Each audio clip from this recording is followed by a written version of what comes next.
Hey, what's up? I'm Francis, and today I'm going to look at the Erang Dungeon Synth sample packs. I'm mostly going to be using ReaSamplOmatic in Reaper, which is the default sampler in Reaper, to trigger the sounds. And that's what we were listening to in the beginning. I just loaded two in real quick. But first, I want to just show you where I got the samples and how I made the instruments. That way I can feel good about people that are coming in to watch the stream recap. So let me pull up Erang's Bandcamp page, which is where the samples come from, and I'll show you how to find them. I believe this is the right scene. Cool. So here's Erang. Erang.bandcamp.com. I'm just going to put that in here. Actually, I'll just copy the real link. And I was looking at the Dungeon Synth free sample pack here. So I'll put that in chat. Hey, Blood Freak. And basically, these are, it's a free sample pack, but there's like a name your price on it. I gave them $5 because these are pretty cool. And where is it?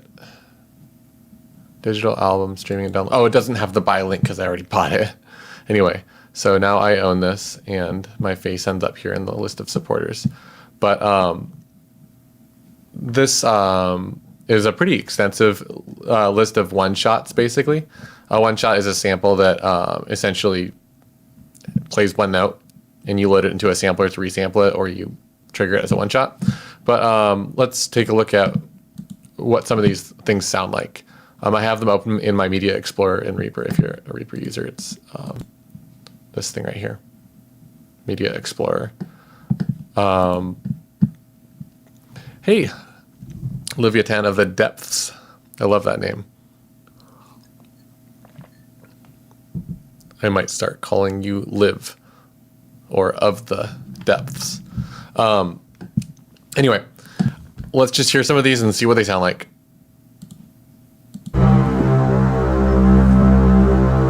This is one of the ones I was using.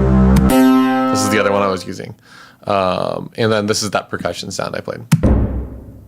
So pretty classic sounding dungeon synth type stuff. There's a ton of these, so let's just go through them real quick. And if you are listening in the chat, let me know if any of them are something that you want me to use, because there's way more of these than I'm going to be able to use in one stream. Pad. Another pluck. It's kind of like an FM sounding spooky lead. This is a cool wind sound effect.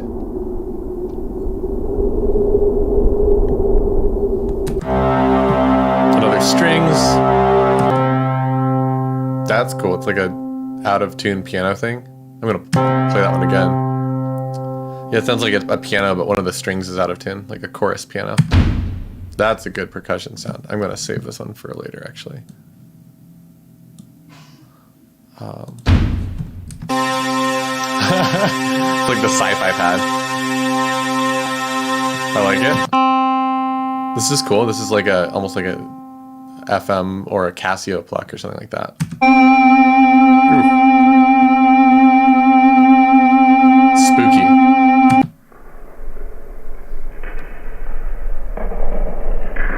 That's cool.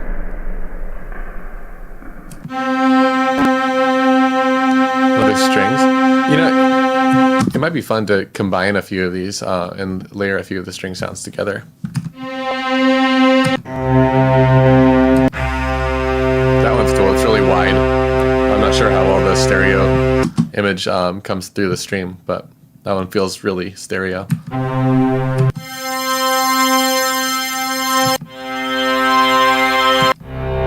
Ooh, I like that one a lot. So I'm going to keep track of some of these that I like, and I'm going to just duplicate this. Let's call this one strings 10. I'm just going to try to name these after what they are, and I'm going to just use this in the sampler here. I'll have to go into what all else is going on in here in a moment, but for now I just want to save that one because I really want to use that one. Let's go down here more. Oh, piano. That one's cool. That would make a good bass sound, actually. Come back to that. Let's just make a track here. I'm going to call that Keys 06 is a good one for what I want to do. This is actually would be good in like an arpeggiator or something like that.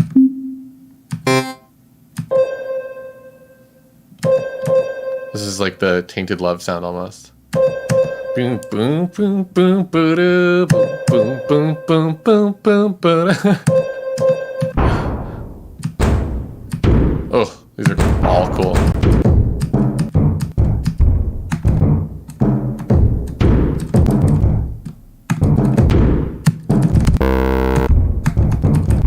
These are great. This is actually these are fantastic samples for Dungeon Synth percussion.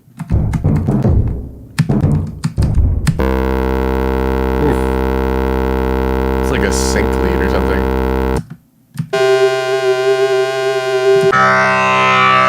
That's cool.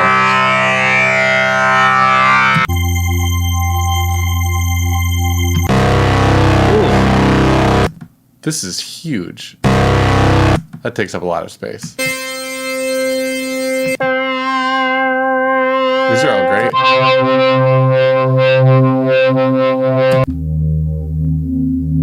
I like that one a lot.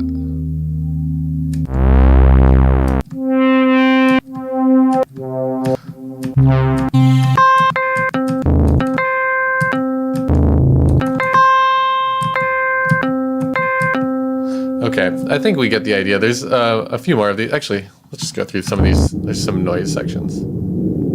That's good.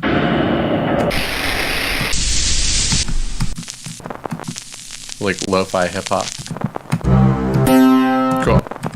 That's all of them. Okay, great. Let's make an instrument out of one of these. I said I would do one out of Keys 06. So I'll show you what my process is for making an instrument with ReaSamplOmatic. This is the default sampler in Reaper. Most DAWs have a sampler that works pretty well. Just load it into them. I use Kontakt for a lot of stuff like this, but for a one-shot sampler, it's kind of overkill. So in this case, I'm just going to use the one in Reaper. And the cool thing about this is that it comes free when you get Reaper. So it's like one of the stock plugins, and that's always I think a huge plus when the stock plugins are very usable. So anyway, if you're not using Reaper, Ableton's got a good sampler, FL's got a great sampler, Logic's got a great sampler. A lot of other programs have really solid samplers that will work more or less the same way. So the first thing I want to do here is, let's find that Key 06 sound that I said I liked. And in this one, you can just drag and drop it in. And once I have that, I need to choose a MIDI input. And in this case, I'm just going to choose all channels because I'm not going to be switching around too much. And now my keyboard should play the sound. And you'll notice that it like just plays back at the same pitch every time. And that's because I'm ignoring the MIDI note. Another thing that's happening is that it's just overlapping itself and it kind of gets gnarly. I like obeying note offs on some sounds because then when your key, it's like on key press, sound triggers, on key release, nothing happens. And I like on key release, note ends in most situations.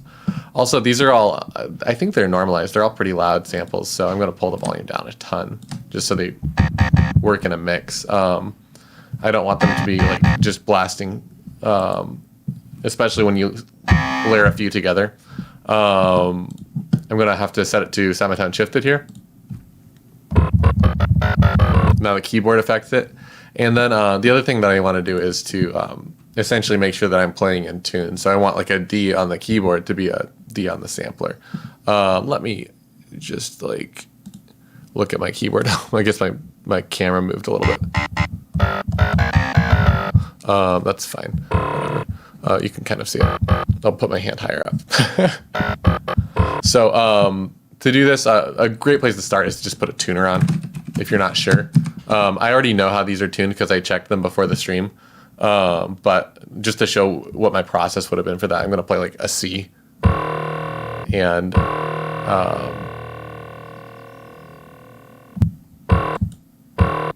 Why is the tuner not showing up? Why is nothing happening?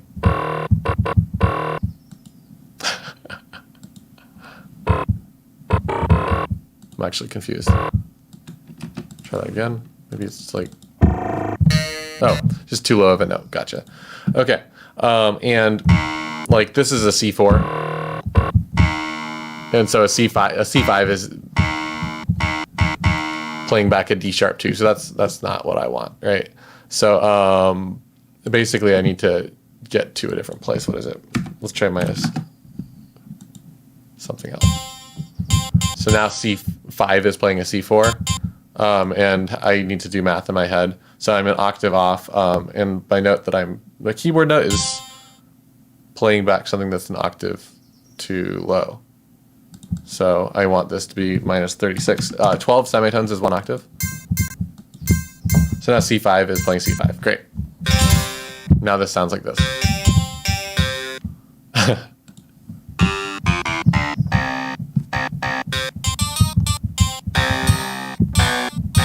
Cool. So now we have a basic instrument, and we can modify it in a few different ways. I'm going to add a release time. And a release time, if you're not familiar with synths or samplers, that's just going to be the amount of time that the note continues to be audible and as it fades out after you release the key. So no release time. Release time. Whoops. So the release time adds like a fade out. This sound actually can use kind of a long release, I think. I don't mind having quite a bit. Attack time, if we edit this is going to make the sound fade in, which is kind of funny with the sound that's basically just a pluck. So I'm going to leave the attack time at like 3 milliseconds. And this stuff down here matches the visual. So attack, release, if I set this to 500, see what happens over here, the release image moves, which is useful. Sometimes you want to be extremely accurate with this stuff if you're layering sounds or recreating the same sound. If you were following along with me, for example, you could just like copy the numbers that I have in here. Pause your screen, pause your television.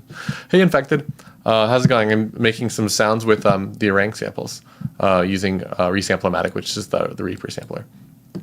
Anyway, sustain, this is the volume that the sound sustains at. So if I want it to be pluckier, I could do this compared to the original sound.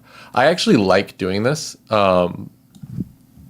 I find that I end up doing this type of a thing anyway in my post-production processing, so I like doing it in my sample.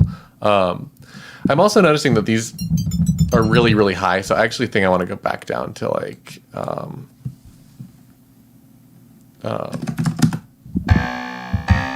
a lower pitch here. Make sure this is working. Still D, fantastic.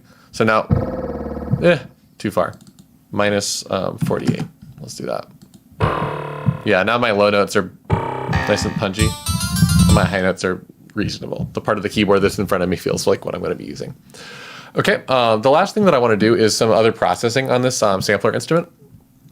And essentially what I want to do with this particular one, especially since I'm going to try to make a dungeon synth song, is add some reverb. And I'm just going to use the stock Reaper one.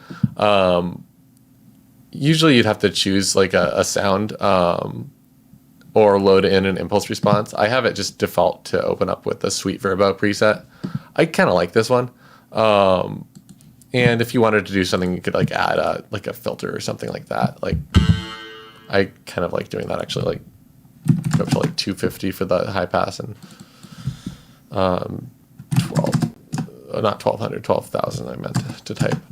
Basically take out some of the really, really high frequency and some of the really low frequency in the reverb. And then you have like basically just an instrument here. So if I play around with it, it's like.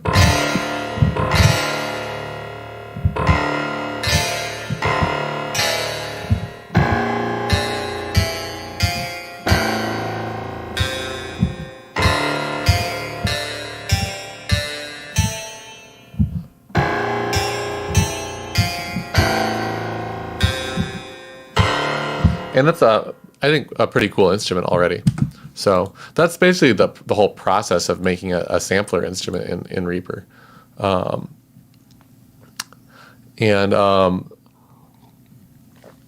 Infected. So I am going for, I guess, I'm not really going for any particular sound. I'm just limiting myself to only using the Erang sample pack that I linked to in the chat and in my video description. So I'm using that free sample library today, and we'll see what comes out, I guess. I'm primarily going to be using that and ReaSamplOmatic, which is the default sampler in Reaper. So that's basically my only goal.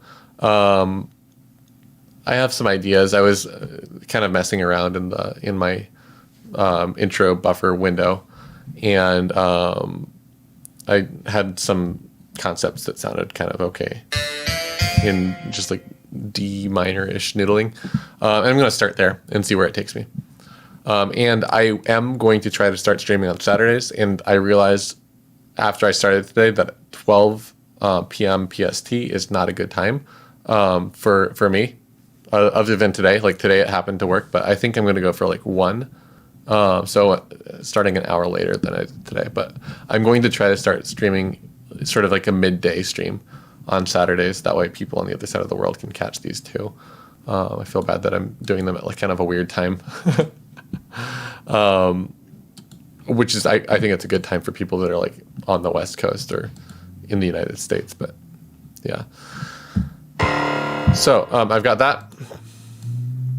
This one is a percussion sample that I loaded into a sampler. I might use my percussions as using sort of the DAW as a sampler, like that. I think that's kind of cool. So the difference is you get that or that from the sampler. There's pretty much you're getting the same sound, but you're organizing it differently. With the sampler, you'd have to make like a MIDI sequence. So I'll see how I feel about these, but I'm going to start with some pitched material. So I'm going to mute that for now and look at maybe the strings. Hey, Colin. So this one I really love. The strings 10, and the strings 01 is really good too. They actually sound good together.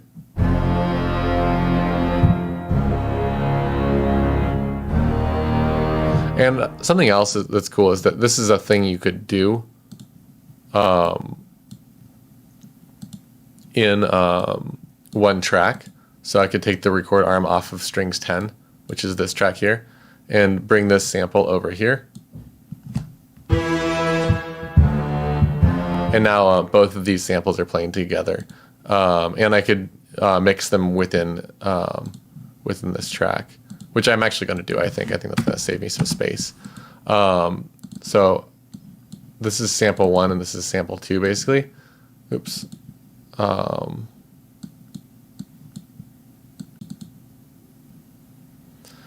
And basically, if I wanted to favor one or the other, I can sort of use the volume controls as a mixer. I could make one of them sort of fade in, take longer to fade in. Like this one, I think has a slower attack, and that's kind of cool. Like having that blend in and take over. So I think I'm gonna do that.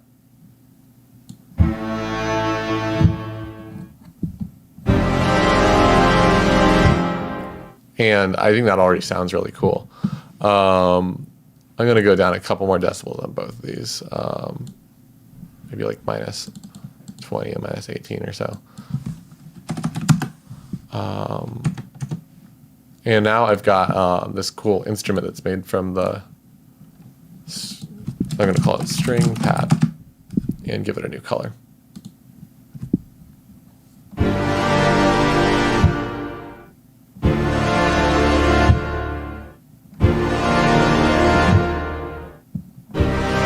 Yeah, I like that sound a lot. So that'll be my first sound, and I'm going to start by doing a little bit more sound design. I might combine a couple of these keyboard sounds. This one's really good. the first one on the list. This is both of those together. And I'm going to do the same thing, actually. I'm going to combine these into one sound. So this will go over here again. And now I can essentially mix them together. And if I wanted to, the other cool thing is that I could make these track templates, I could make these tracks rather into templates, and have them in my track templates. So I could bring in whatever instruments I want. And this sounds pretty good, I think. It's a little bit beefier. If I wanted to also, I could pan these samples. I think, right? There's a pan control, yeah. So if I could put one on the left and one on the right if I wanted to. And that's not really what I feel like doing right now, but that can be a cool technique if you want to essentially take the same sample and make them do different things on the left and right sides. It's really good if you're making like a drum machine too, which maybe we'll do that today. I think that's not a bad idea. So I'm going to call this pluck, key pluck, and delete this. Again, the reason I'm doing that is because that second sampler instrument became redundant.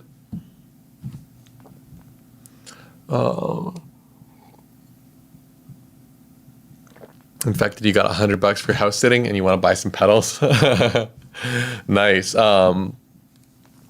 With a reverb pedal,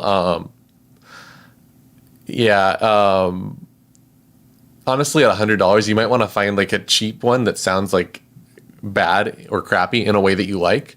There's some good ones. I think that the Boss digital reverb is you can finally use for under $100, and that one actually sounds fantastic. But again, it's like whatever inspires you really is what you want to get. Let's see how these sound.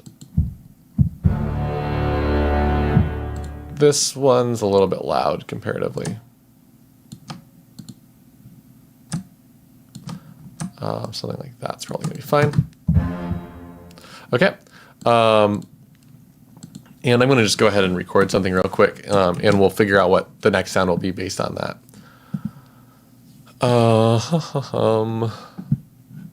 And if the keyboard being at a weird angle is bothering anyone, let me know. My camera must have gotten bumped, like I said. So you can't really see my hands, actually.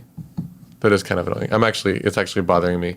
I'll move that the first time that I've got an idea down that I'm playing back. That way I don't waste everyone's time. What tempo do we want?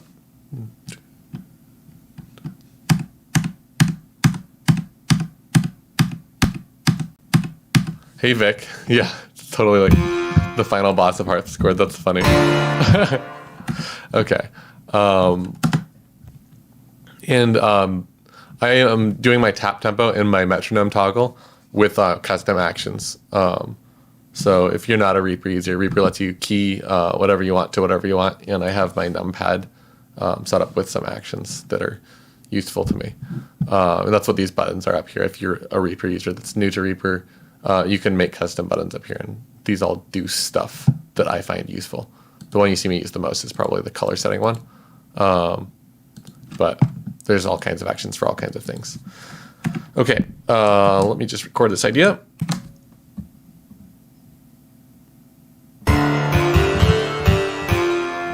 That's not what I wanted to record at all.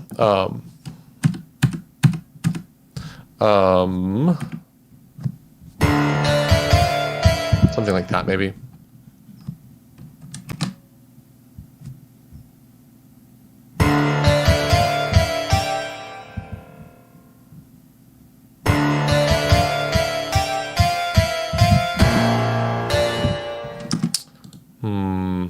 Sounds really loud.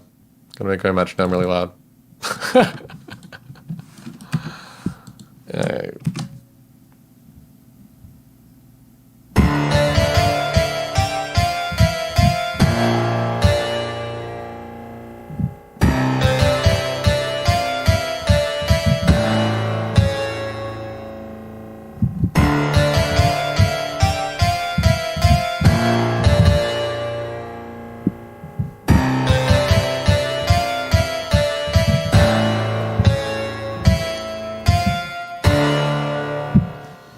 That'll be a good starting point, as good as any. I'm going to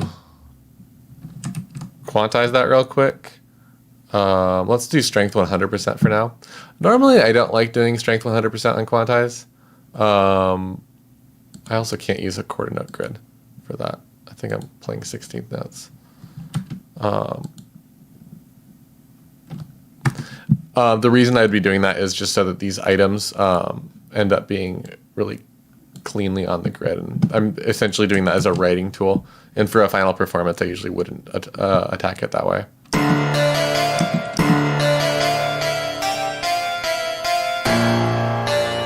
Cool. That works. Let's see here. Let's add the string pad here. I'm going to do this maybe on a repeat.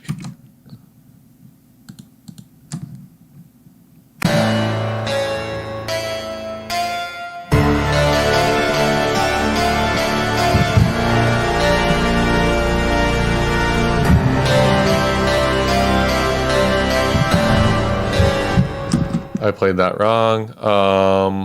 Try again.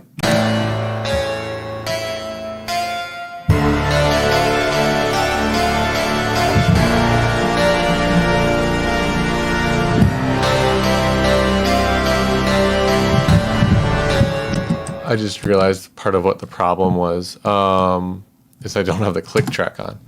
I was trying to figure out why I wasn't playing it in rhythm, and just not just because I'm bad at keyboard.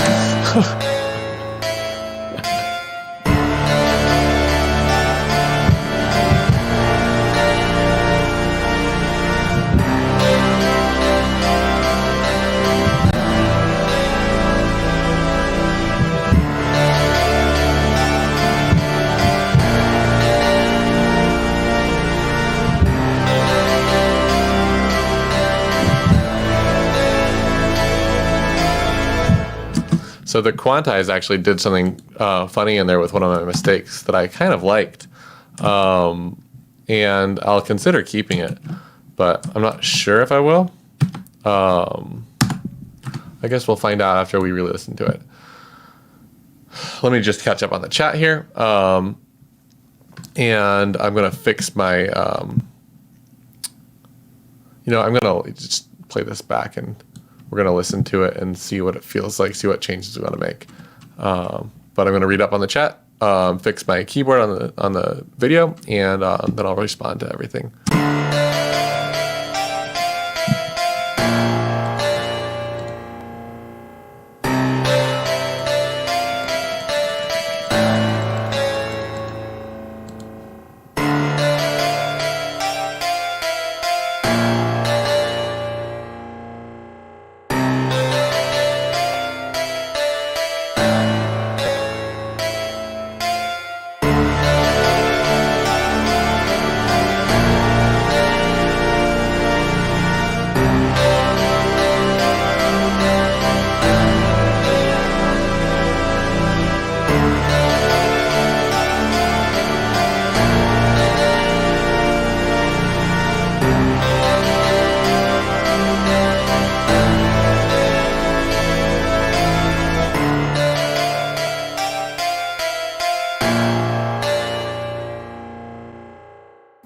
Okay, that's all sounding pretty decent to me. I like where it's going so far.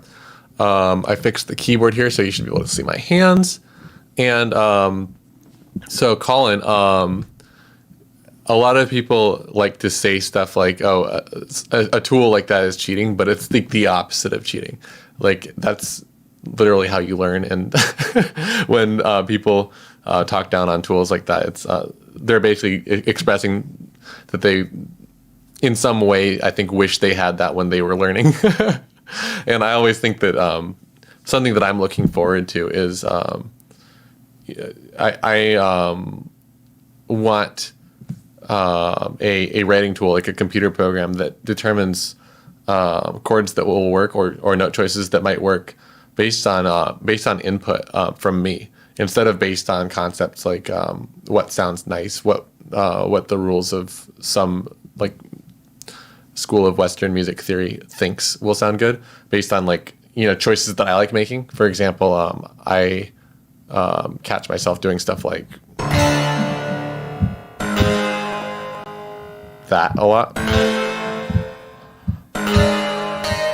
And having a program that like I can tell them that I really like leaving a third in the same place and moving to a new chord, or making any note in the chord the third of a unrelated chord, or mostly unrelated chord, like that kind of stuff.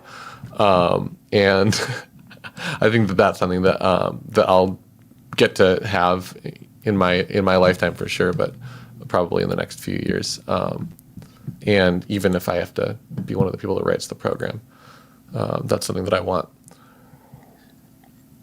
And in fact, yeah, you don't need a good reverb. Ideally, the cool thing to do with reverb is to put it on ascend, so you can control the reverb separately from everything else, but even that's unnecessary. And I'm not sure if you're commenting on the rhythm before or after I played it back, because I quantized it. So what you're hearing is the grid. So you're hearing perfect timing, even though I didn't quite play it with perfect timing. And Cineastra, thank you. I think it's sounding more epic than I expected it to for the first moment of it. Oh yeah, and absolutely, that'll help you with inversions, and it'll help you with stuff. Something that I recommend though is to identify what is happening when a suggestion is made, or when a change is made to chord choice that your input causes that program to suggest. If you can identify why, like, you know, why does that sound, you know, better if you do it like this in a certain song, or if you do it like that, or like that. The differences between all of those things are things that you could probably grab from a software like that and use it to develop music that will cause the software to have even better suggestions. And I'm confident that you're going to do that anyway, but I wanted to say that out loud in case another viewer doesn't catch that subtext.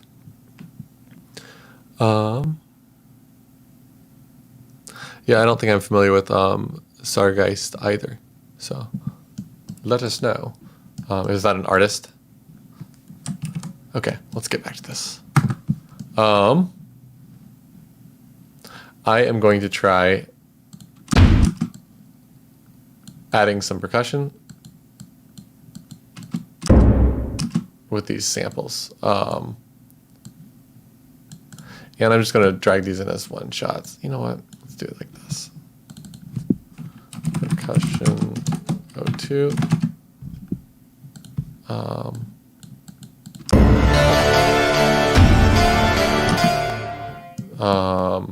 Can we do this? Is this going to work? It's kind of cool. I like the idea of having that be a different sound, so I'm going to look for another percussion sound here.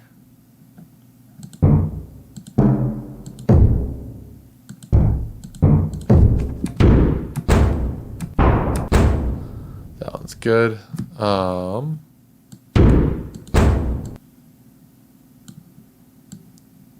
This is the pattern I think I want.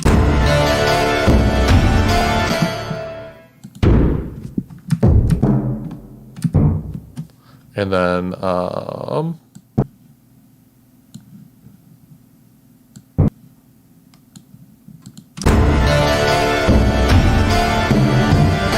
something like that. So I want to get some variety in these sounds, and I'm already seeing this as like I should have made a MIDI instrument. This is a mess.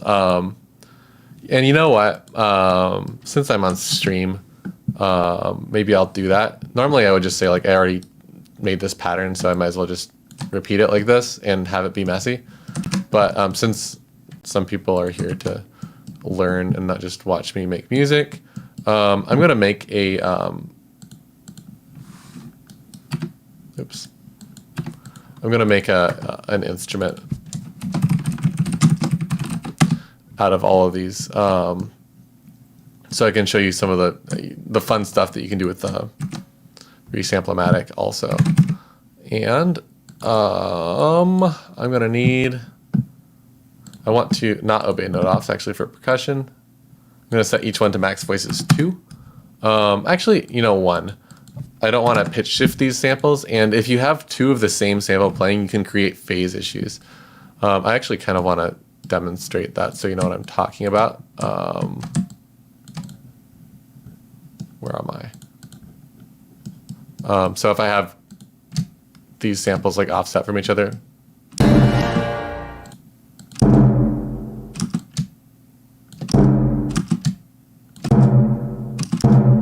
you hear that? How it kind of creates an effect. That's just not desirable usually. So I want to have max voices 1 on each instrument. I'm going to set up with a release time of like 150 milliseconds.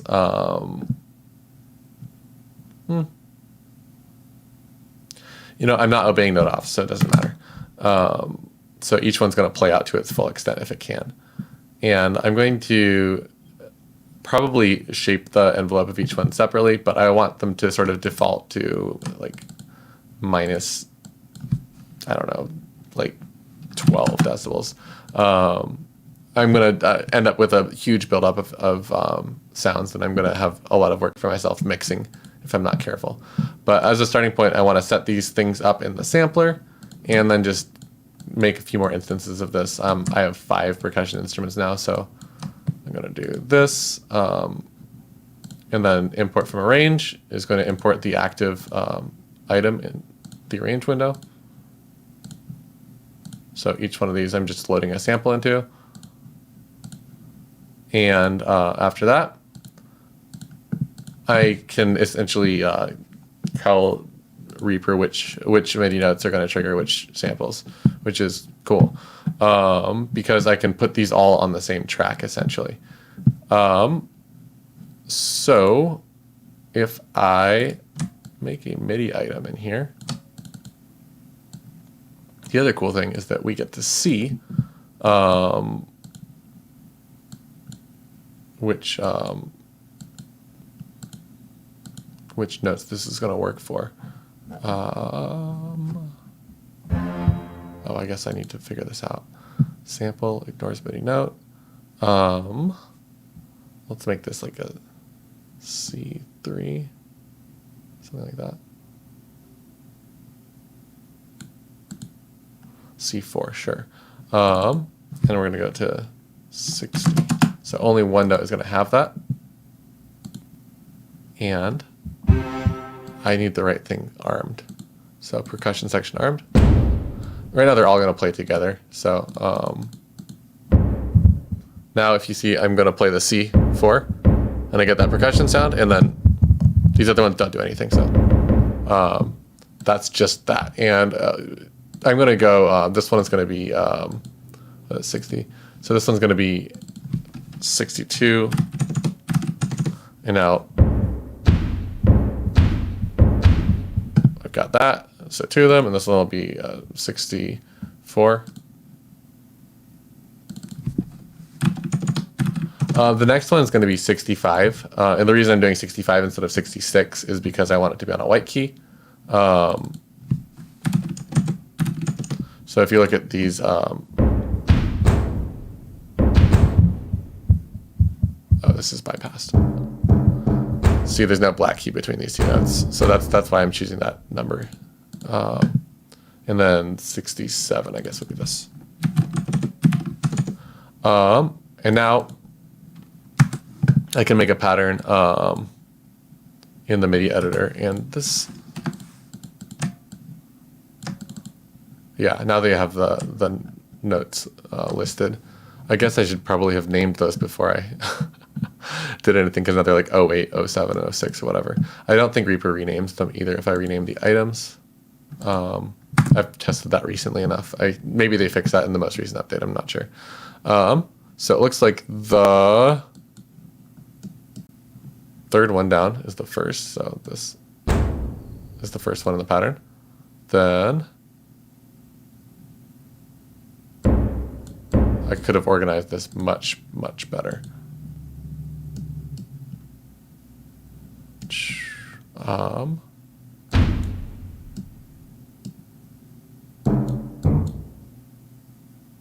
Is that right? Yeah, so this is the same pattern. I'm going to mute all these, and hopefully this is similar to this. Yep, very similar, much quieter because I have the samples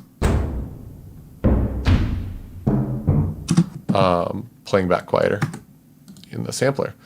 And that'll give me a lot more headroom to do fun stuff with them. I'm going to delete these for now. I promise I'll get them to sound as good and punchy, even if it means just turning the track up.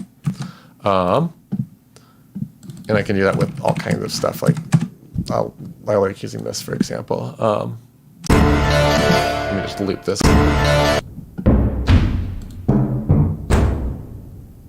Cool.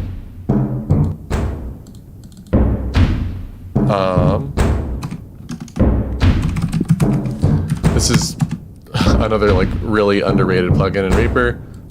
It's a transient controller. Works like a slow attack compressor, basically. Makes everything really snappy.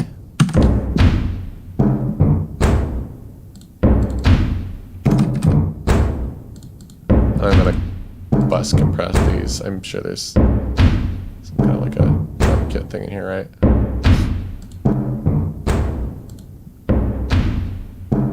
No, that's not what I want at all.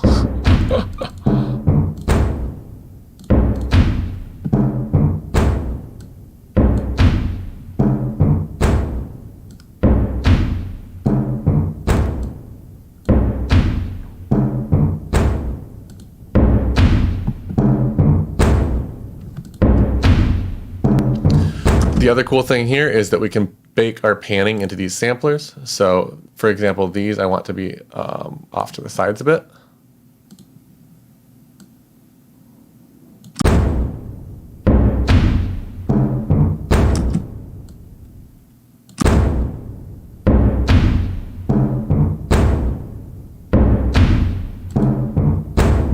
Feels pretty good. And then in Kontakt. Nice. And this is just going to be a loop for now. And we'll see how that feels coming into the song. I'm going to play it back from a few measures before and check the chat.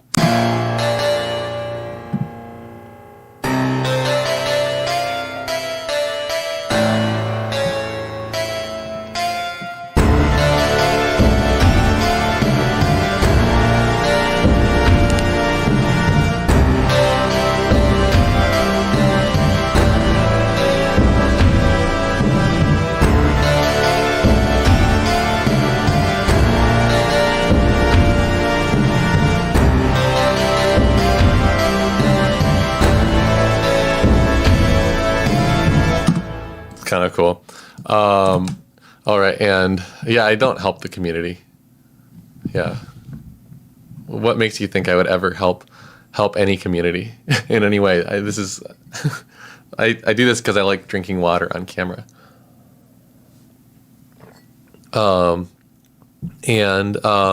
Twilight Breath of Satan. For some reason, Twilight Breath of Satan, like I read that and I perceived it as a Zelda parody. That's really funny. And Colin, I appreciate that liking the stream. I don't know how YouTube metrics work. They seem to just work. Like I post stuff on YouTube and more people show up every time. So I think highly of YouTube compared to some other services and social media applications.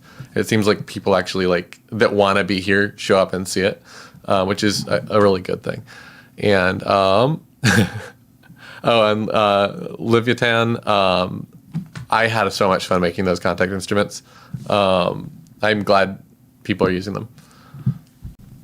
So there's a few things about this that I don't like.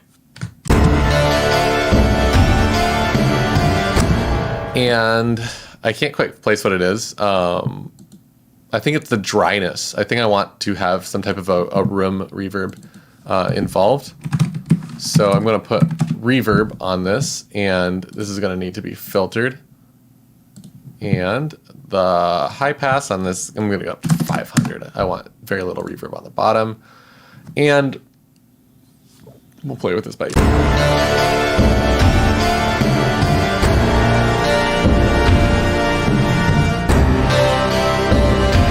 Oh, I also had that mistake. I forgot about that.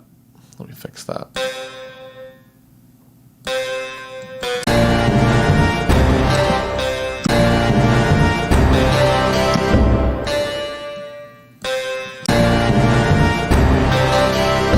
There it is.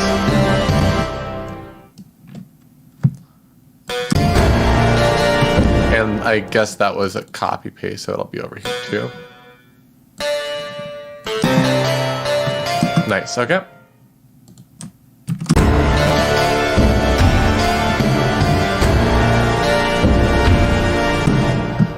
I want to move these other ones around in the stereo field as well.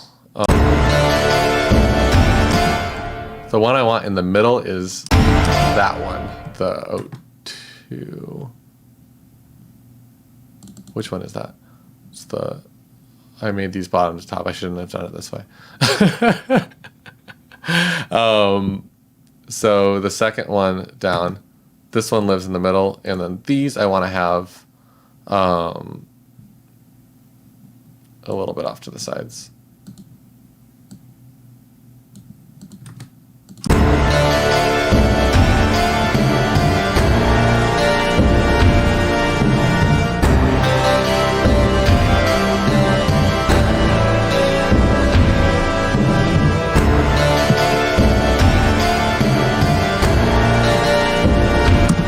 That sounds really good. There's a few other changes that I want to make, but I'll do that when I mix it. I was thinking of maybe bringing in one of these SFX things in the background, and perhaps looping this. Okay, you know what? I'll show you another trick that I do with the samplers pretty frequently. You could do this like any way. Actually, you know what? I'll do it the other way. This makes more sense actually. Something like this. I'll stretch these out. They just sound so cool when you stretch them out and pull down the pitch by a lot. I don't know, something like that. Let's just hear this. And in this context, I want to filter out some of the low end because you see this huge buildup when you take something and pitch shift it down like that. I'm going to go down here. I just don't want this in the low end, but I want it taking up a lot of space. I'll shelve it off.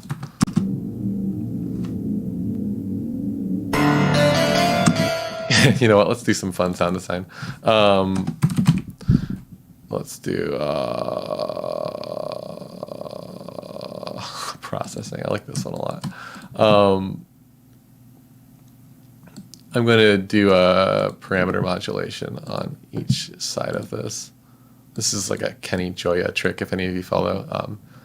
I think it's Reaper Mania is that channel. It's a Reaper Tips channel. And this is a really fun trick, essentially getting like a stereo filtering modulation. This is a really great tool for sound design. Let's just hear this first. And I'm going to slow it down even more. That's cool. Okay, and now here's the trick though. Is doing the same thing on a second filter.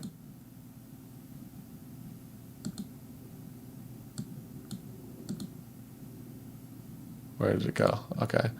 And essentially, I guess like copying the settings is a good place to start. Something around the same speed and strength, I think works really well for this trick. Same-ish starting point, something like that. And you see how the phase is different though? So I have different settings, so it doesn't quite matter that the phase is too different, but with the phase being different, now you have two filters doing the same thing, which again just filters it more, unless you use your output settings to do creative stuff. So in Reaper, you can set the outputs of plugins to, you know, go only on one side, just like you can with a track. And if I put one of these filters on the left channel and one of them on the right, it makes this fun, like, wide stereo field thing.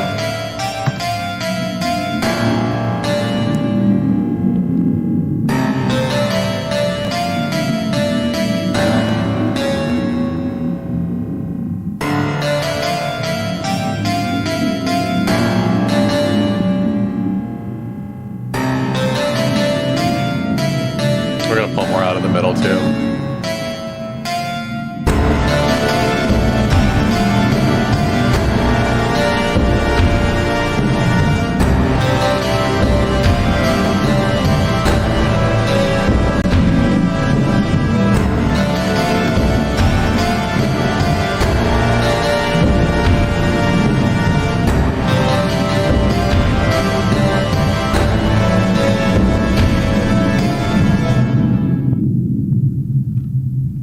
It's kind of intense. I might, you know, let's see how this feels. Bring it out a little bit more. I think I might just turn it down, but I like the idea of it. I'm going to leave it in the song. And I'm going to try to come up with another part and introduce another instrument too. Okay, what do I got here? Song titles are cheesy, music is epic. Cheesy song titles are amazing. They're fantastic. And yeah, the consistent release schedule seems to be helping a lot too. And in fact, it said, if it's edit key, if it's just me, but I think the drum sounds pretty muddy. I agree. I think the drums do sound pretty muddy right now. So I'll see what I can do about that. It might involve taking a different approach to mixing them. Another thing you can do here is actually, you can set the outputs of each of these samplers to a different track. So if it comes down to it, I could do mixing like that, which essentially brings me back to the place I started in, where I had the audio files on the actual arrange window. But we're not going to get there right now. That'll be a mixing thing. If it starts really bothering me, I'll do some gentle bus processing and little runs at the end of the phrases. I think that would be pretty cool. We'll get to that. I'm going to try to make more of a song macro first. And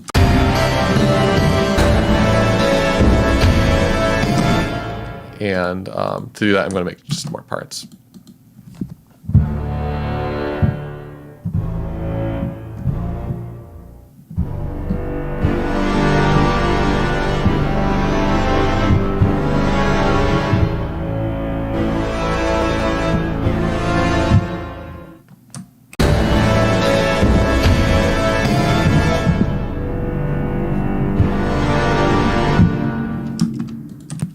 Helpful if I had rhythm.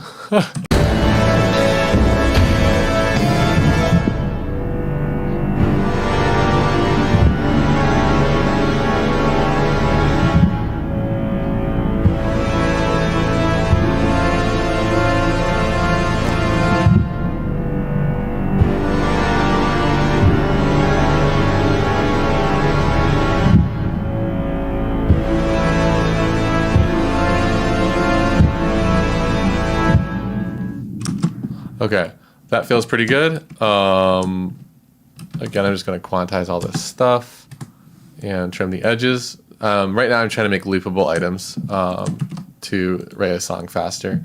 This is a good tactic if you have to get something done fast. And in the context of a live stream, I want to make sure this ends up being something that sounds cool at the end of an hour and a half, 2 hours. So that's what I am doing.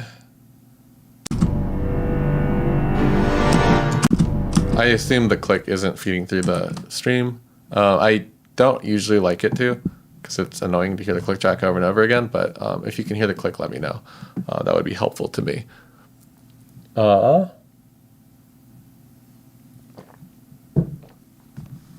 Let me see here.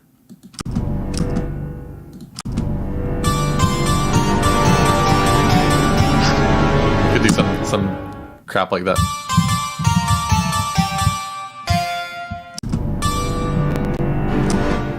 What does that sound like coming out of this part?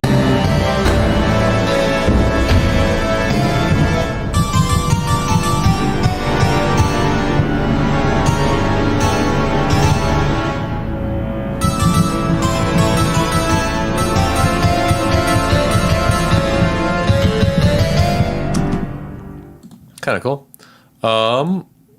It's not something that I feel like playing though. My poor little hands haven't been playing music much lately. I've been mostly working on the computer, and my skills are lacking. I think I want the phrase to be that long.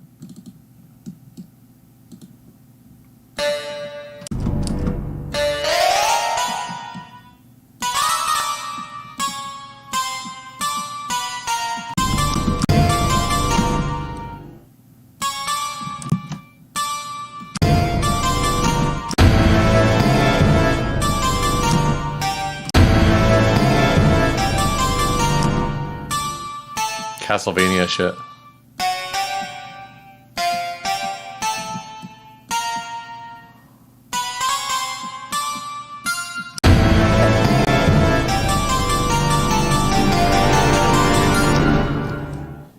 I don't want that first note.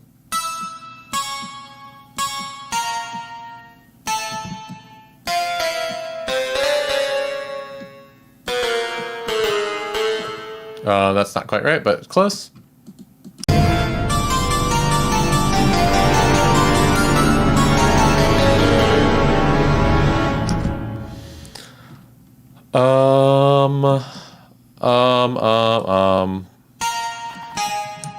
Something that really helps the creative process, I think, is not feeling like you have time to make a decision. And that's what live streaming does for me. So thank you all for being here, because it encourages me to just decide stuff.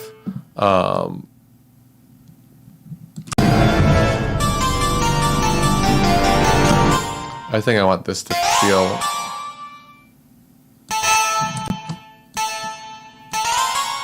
like the same type of a thing.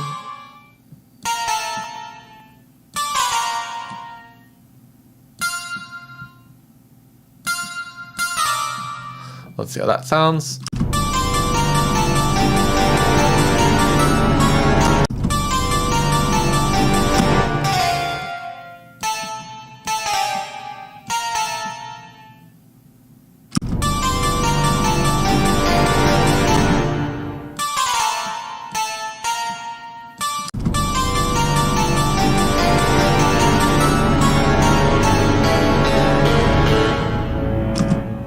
Okay, I think I like that.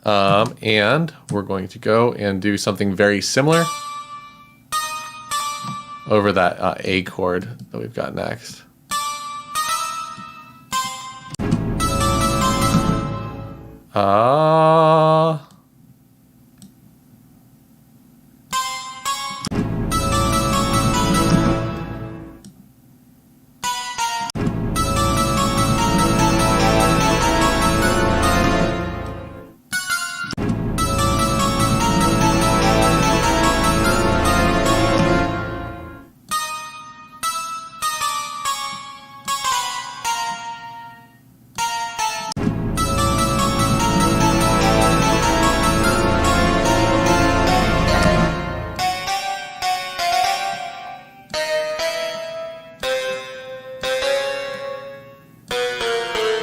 Something like that I think will feel good.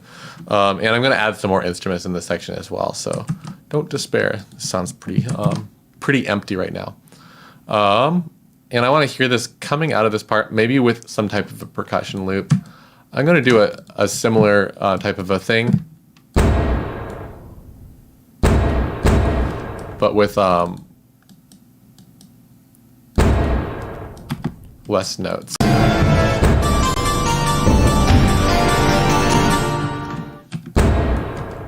Something a little bit more background.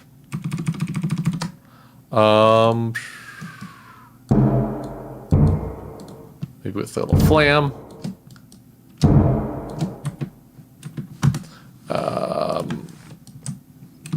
That's going to be my approach. and I want to listen to this from back here. So I'm going to catch up on chat.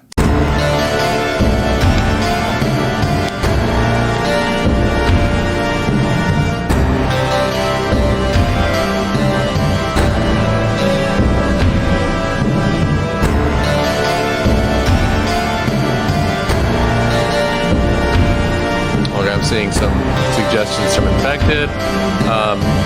Making the first edit, I think you guys have something here. And yeah, I think you're agreeing with me because I didn't. It's the first note of the chord now.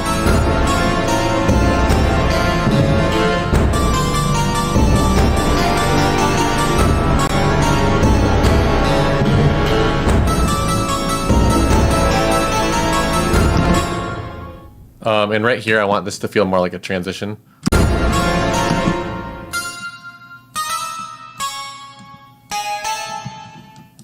And I'm going to do this. And I want this chord to end a little bit earlier.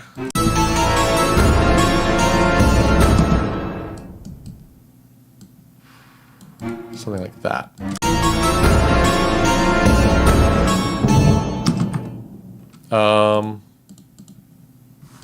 Maybe even that.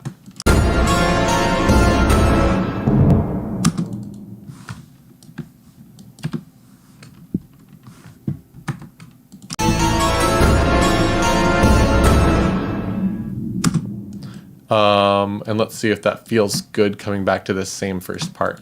Sort of a, I'm going to make some markers here so we can follow the structure visually. And let's hear what this transition sounds like.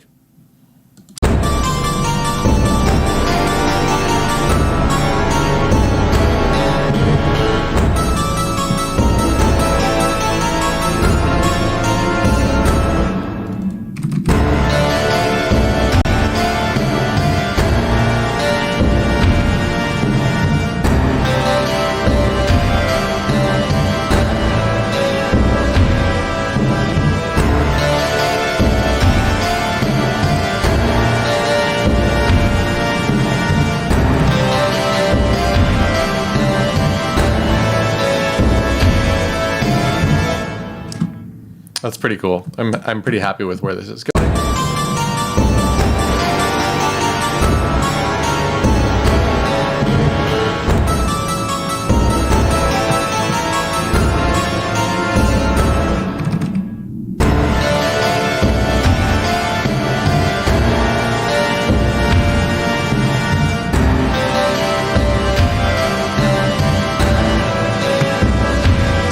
Cool. I'm gonna see if I can make a bass sound and maybe one more part. And once I have that, I think I'll probably be done with this stream. Hopefully that won't take more than half an hour to do all of that and create a song structure and like a front to back kind of a thing. So let's find something to make into a... Ooh, there was actually one other thing I wanted to do. I know Erang has some stuff that feels like synth wavy, and I was thinking of trying to make something like that from these samples. Usually you would use just a synthesizer for that, the sort of arpeggiations and sequences and stuff, but I like the challenge of doing that from some of these synth sounds, and some of them are very much like...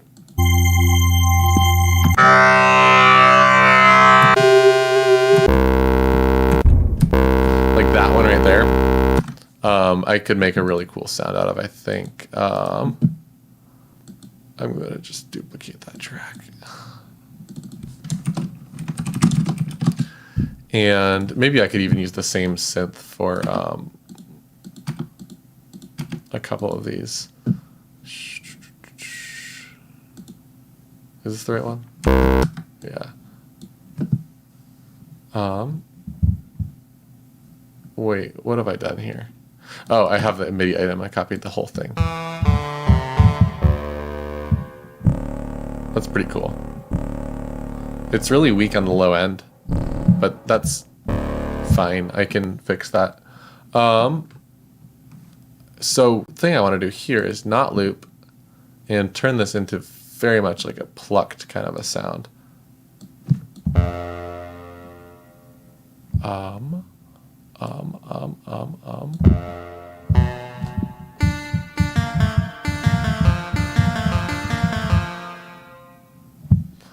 And I think this over here can be like a little bit longer release.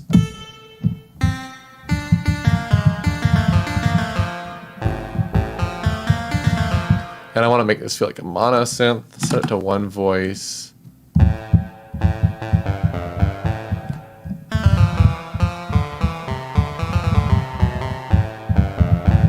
Okay, and a little bit less reverb, I think.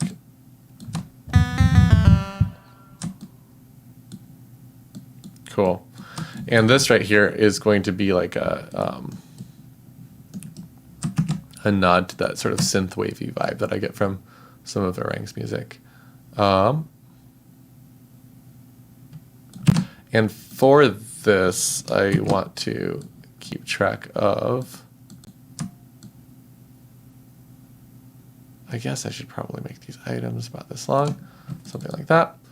And I want to see a string pad.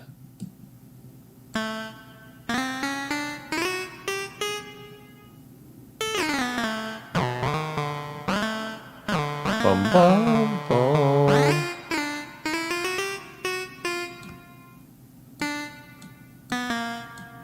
Something like this. Yeah. And just make it feel like a sequencer and a synth. Let's see how this feels. Too low. And then this here, I think, needs to fit on the outside of the arrangement.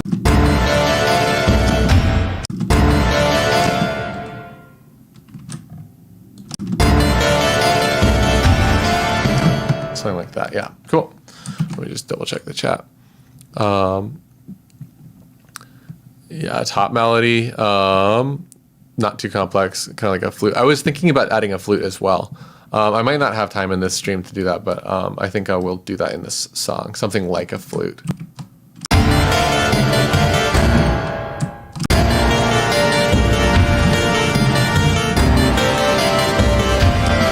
Can I get away with just having this be one thing? I like to make the sequences like believable and make them fit diatonically with the key of the song in such a way that like if you had like a 4-note or 8-note sequencer on an old school synth, it would still be able to do the sound that you're hearing.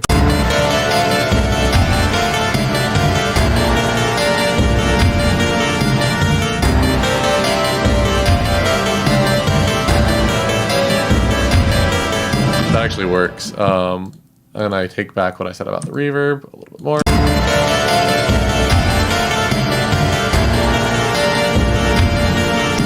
And this I want like to give it some kind of an automatic panning. Is auto pan a thing in Reaper?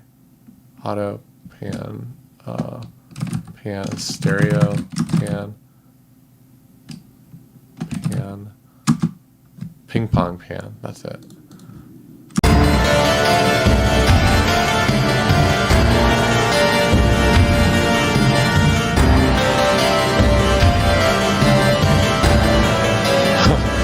Kind of exciting.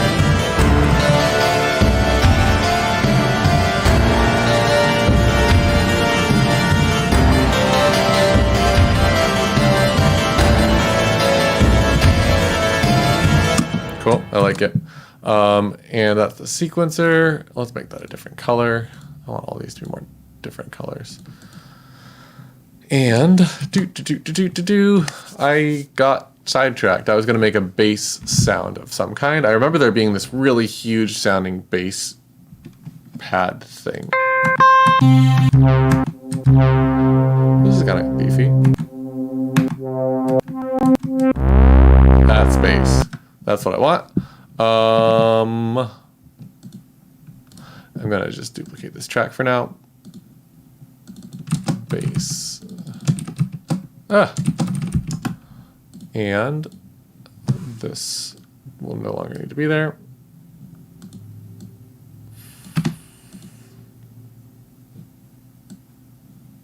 Is that the right one?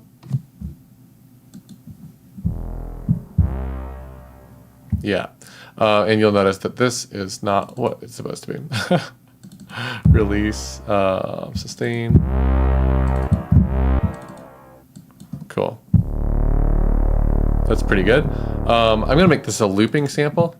And that's just going to essentially pick a starting and ending point for where if I hold the note out for too long, it's gonna work still. So I'm gonna look at the transient and see that this is essentially based on something that was pretty close to being a loop already.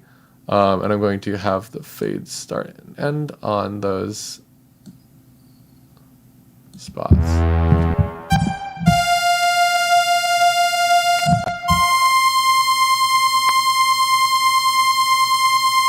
Yeah, it feels like a synthesizer. That's what we want. I might also filter this a little bit.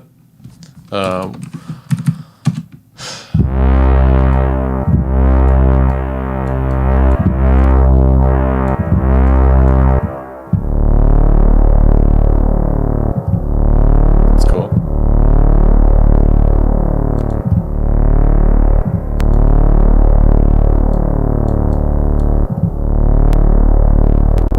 Okay, I'm happy with that. All right, yeah. Diego says it sounds epic. Thank you, I appreciate that.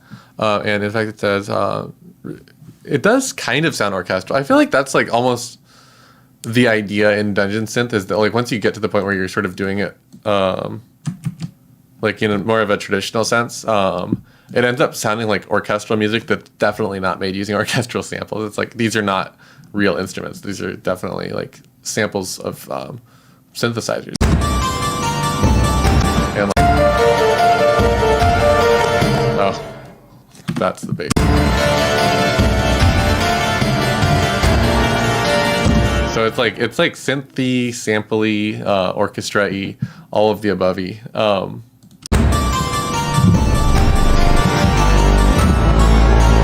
that bass helps a lot. Let's just throw in some bass line.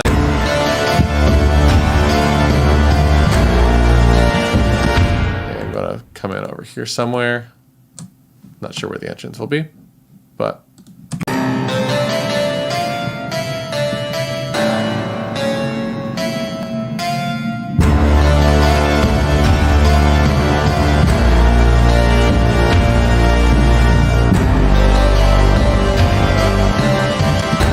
that wasn't the third note. I think it went to a C, right?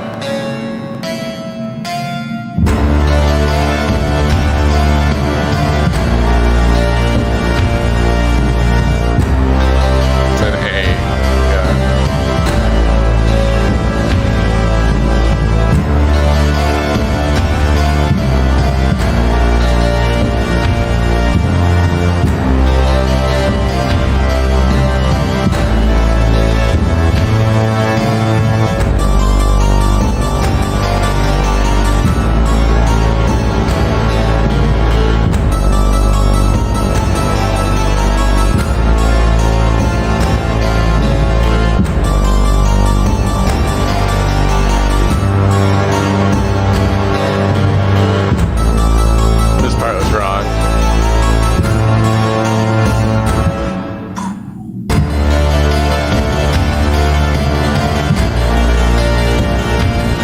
That would be a loop there, so I need to fix this bit here.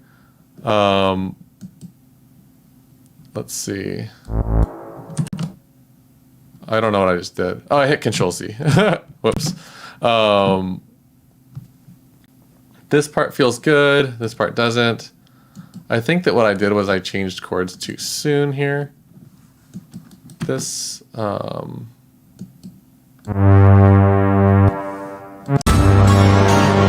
Yeah.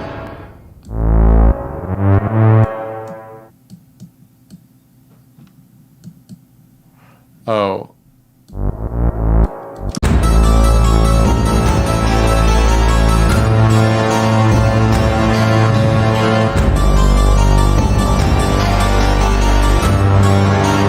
Yeah, that's fine. Ditch these. I'm gonna quantize these on it. Yeah, it's fine. Chord note's fine. I'll live with that. And I'm going to slice this into sections here. And this one can go as a repeat there. And I think that bass line will work even with this other part. It might sound too big. I might need to do some mixing, but.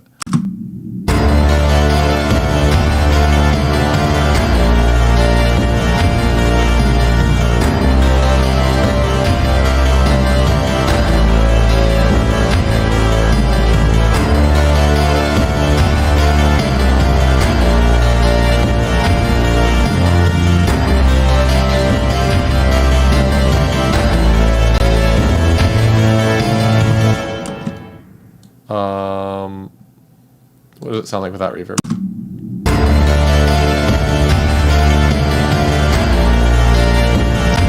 I like that bass line without the reverb more. Cool. And what do we got here? Sounds like the regular show opening. I haven't seen the regular show. I've had it recommended to me so many times that I know I've got to watch it at some point. But yeah, I don't know what the sound track sounds like. I just heard that it's a really good show. And thanks. I like the bass riff here at the end. I think that one ended up being kind of cool. Sometimes those little improvisations end up working well. And Olivia Tan of the Depths. So sometimes it takes me like 2 years to make a song. This is just like, we're going to do this. We're going to do,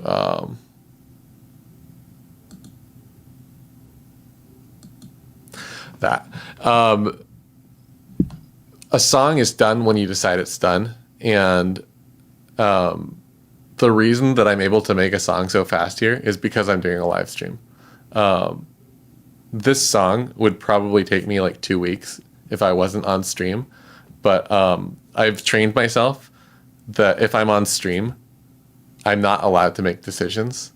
So you're basically seeing like the most reckless behavior I can do. And because I've been doing music for more than like a very long time at this point. This has been the majority of my life has been writing songs, and doing it pretty actively and as a career for a good deal of it as well. So like, I spent probably a few years just being a person that wrote songs and toured with bands. I didn't even teach really music lessons. It was like that was my income, and I had to write good songs because I was writing original songs and touring on them and stuff like that. So you just get a ton of practice. And I noticed over time that the thing that got me to the point where I was writing a song fast was deciding that I needed to write a song fast. That was it. So like I'll spend 2 months on a song, and then if I say like there's a deadline, we're submitting the songs for the new album in an hour, and I want one more song, I've got that song done in half an hour, and I'm mixing and mastering it in the second half hour. And the only difference is the amount of time that I gave myself to do it. And you just disallow decisions, and streaming is that for me because I overthink everything else in my life, and I take a great deal of time. I'm working on an album right now that I've been working on it for like 4 or 5 years. I give myself permission to do that too because I love making music that takes a long time. But the idea that I've got a song that I'm going to try to put out hopefully by the end of this year that I started working on in like 2015, that's not okay. I mean, it is because I enjoy doing that, but that's a hobby project. And if I want to do music more consistently, I just have to find ways to force myself to write music fast. So that's what I'm doing here. In fact, I didn't know Andrew Huang said that, but that's exactly right. I know people that have been in that are in famous bands that I've talked to that do the same thing, where it's like they'll keep redoing the same thing even after they've been performing it. They'll change one note of the guitar solo and be like, it's not done yet. And the only person that made them finish the song is their record label. At that point, when someone else's money is at stake, you end up finishing stuff because they force you to do it. And sometimes that's what it takes for people. Sometimes it's something else. And Nicolai, good to see you in here. Thanks for coming by and catching the stream. And Camilo, hey, welcome. So Olivia Tan,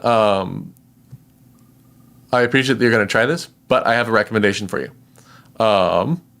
Instead of giving yourself 1 day to make a song start to finish, see what you can do with 5 minutes. When you only have 5 minutes to write a song, it messes with your head. Don't do it too much because you're basically abusing yourself.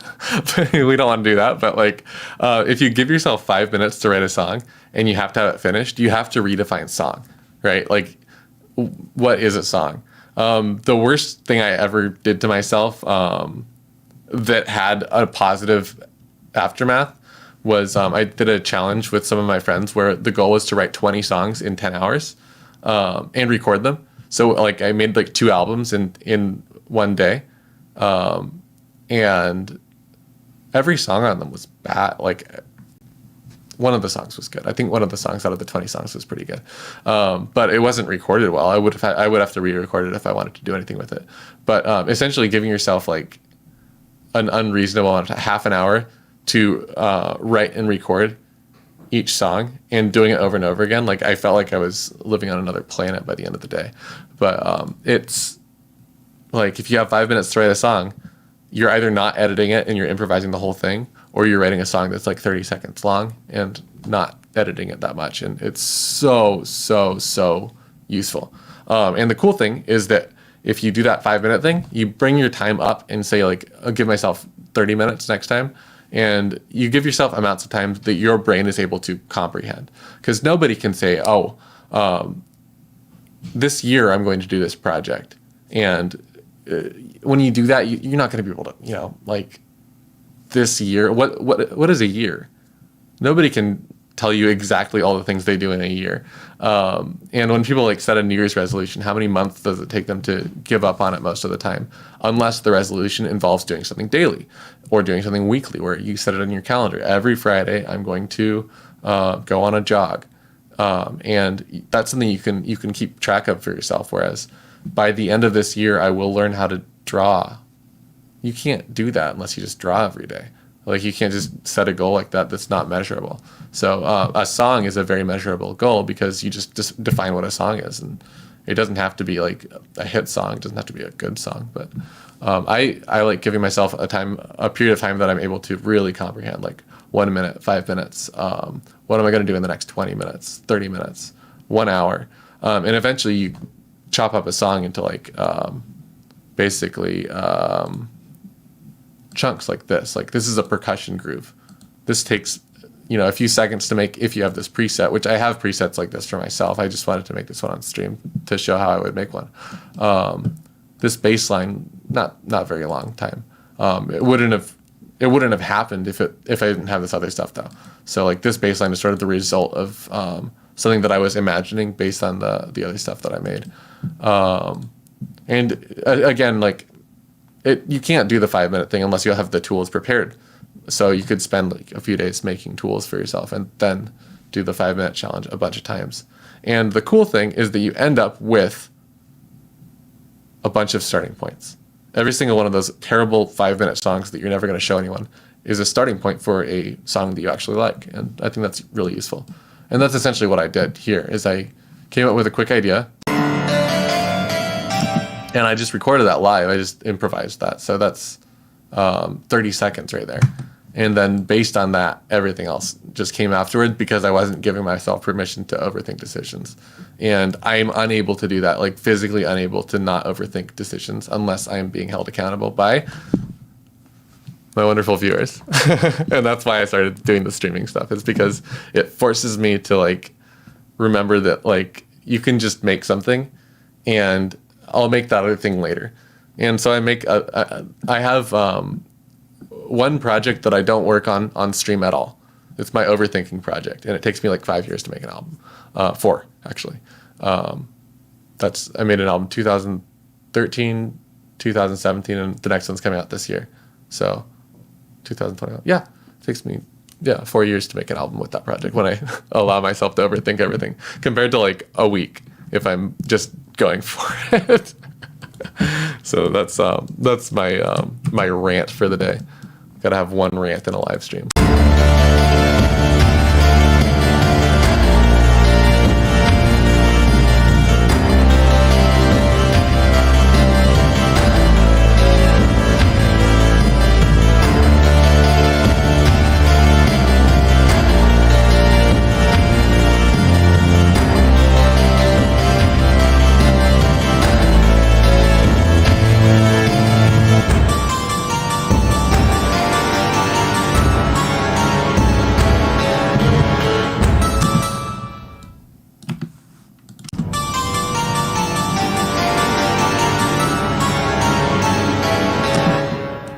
This would sound cool without anything else.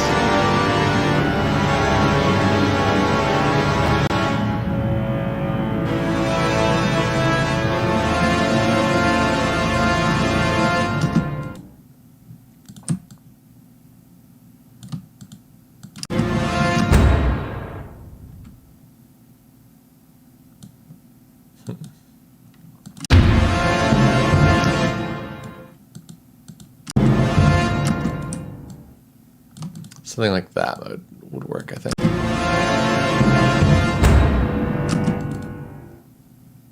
Ha ha.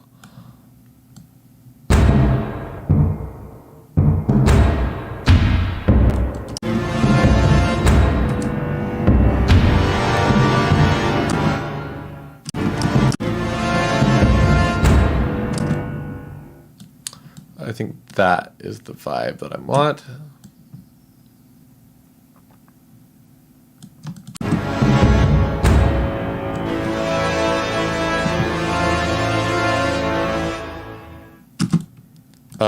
And right here, I feel like I want to go to a completely new part. I'm not sure how much time I have to do that. I was going to give myself an hour and a half or 2 hours, and maybe I'll give myself 2 hours here. And we wanted a flute, I think. So let's see if any of these feel like a flute.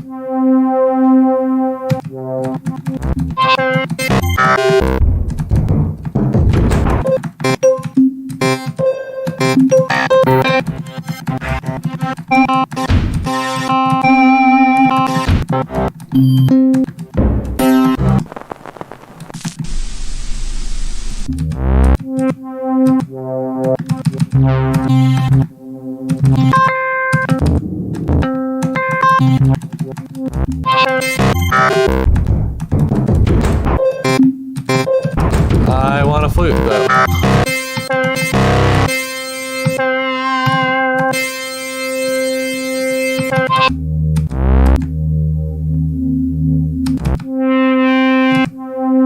This one's gonna work. Let's do this. And I'm gonna load this one. Yeah. Let's load this in here. And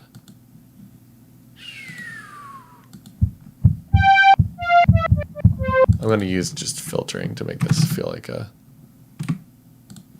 little bit more fluty.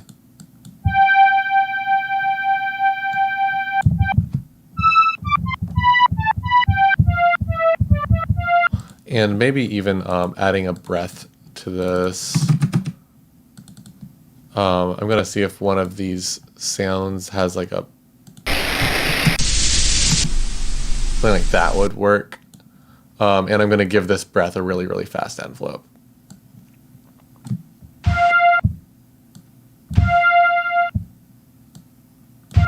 Oops, that's not what I wanted. I wanted the attack time to be long.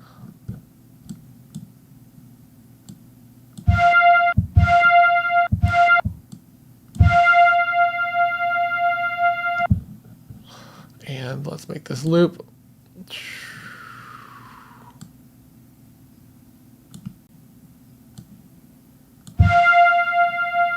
And the sustained volume needs to be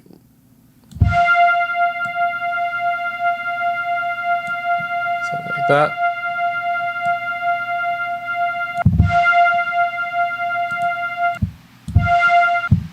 Oh. Oops, that needs to be a 1. And so now I've got a little bit of a breath.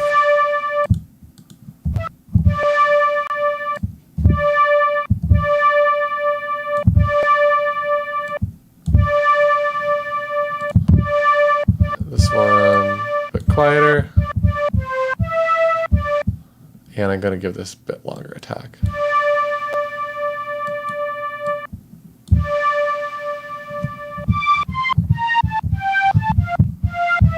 And it's got a little bit more of a string vibe than a flute vibe.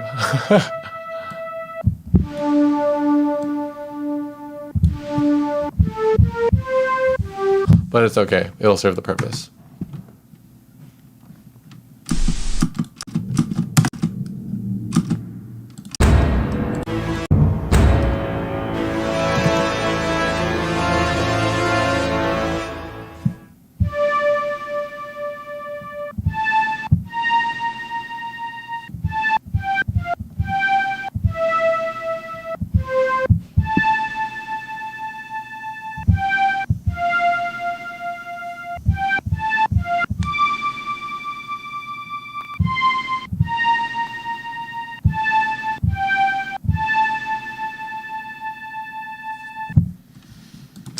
Something like that might work.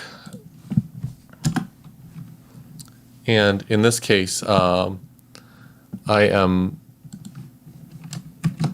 again, I think just going to quantize all these notes and see how they feel.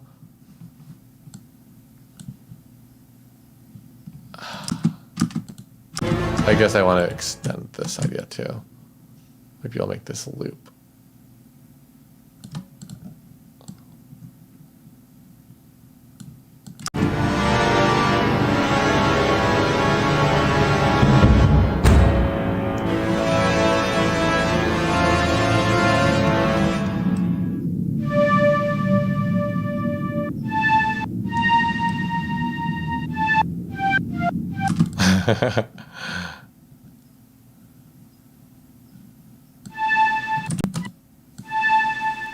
Fix some rhythm problems here.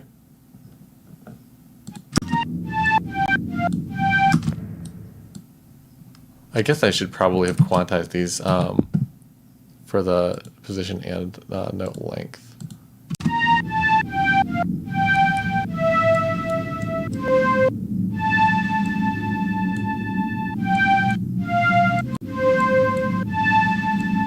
And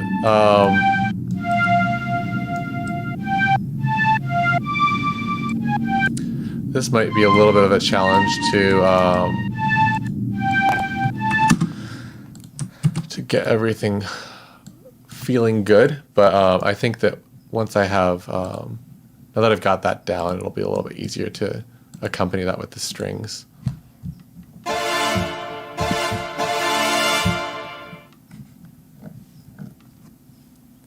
And in fact, it says, give yourself time limit for songwriting is a good thing. Yeah, exactly. It makes you think of things in ways that you normally wouldn't. And yeah, the 5-minute one is, it's worthless if you're trying to do it with this skill that you don't have yet. So if you're involving music production, the 5-minute one isn't very good. In that case, if I had to do a song in 5 minutes without like a really, really strong music production skill set, I would probably choose to, get out like a guitar or a keyboard and pick like 2 chords and write lyrics for them. I had to write this song and I only had 5 minutes. Write like a punk song or something like that. So I'll just publish that as my submission to the 30-second challenge. Camila, yeah, I've tried a bunch of other DAWs. I teach Pro Tools, and I don't really want to. People just like to pay money to learn Pro Tools, and I tell them not to, but they do it anyway. I work with someone that uses Logic pretty frequently, so I'm relatively handy with that. I don't feel comfortable using Ableton. I've made stuff in it before, but for some reason it just doesn't feel good to me. But when I see people that work really cleverly in Ableton, or in FL for that matter, both of those have like a very different approach to music production that works for it works very well for specific things. And I think that with some time with either of those, I would be a little bit more happy with the workflows, but they're a little bit more different than I'm used to. But I started with Audacity and a little bit of GarageBand, and then I switched to Pro Tools at some point, probably like in 2009, 2008, something like that, a very long time ago. And I used Pro Tools for years, and I switched to Reaper as my main DAW. The first album that I mixed in Reaper actually was, I mixed the King Gorm album in 2018, I think. So around 2017, 2018, I started using Reaper more consistently, and I deleted Pro Tools from my main studio computer in maybe 2019. So hopefully that gives you sort of an idea of the timeline. Oh, you know what? 2018 maybe. I think I deleted Pro Tools around the same time that I was mixing that album. So Reaper is the only DAW that I actively use now because it does everything. It's just like I haven't been given a reason to use any DAW other than Reaper, except for a few things that Cubase does, and Cubase is just like a different monster. It doesn't do anything that's that special, but it has a better sampler than Reaper as far as I can tell. And the only difference, the thing that Cubase does that I'm jealous of is that it has snap to zero crossings, which basically just lets you bypass what I was doing with this control here. Like it'll just do this automatically. It'll find a good spot to loop a sample. That's the only thing that I've seen in Cubase that's like, oh, I don't think Reaper can do that. And that's not a big enough deal for me to like spend a lot of money on the pro version of Cubase.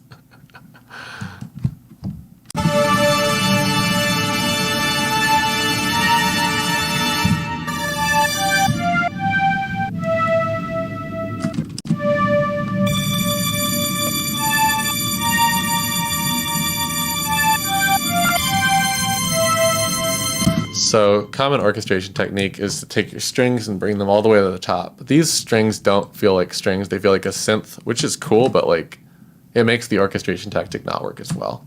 Either way, we're doing it.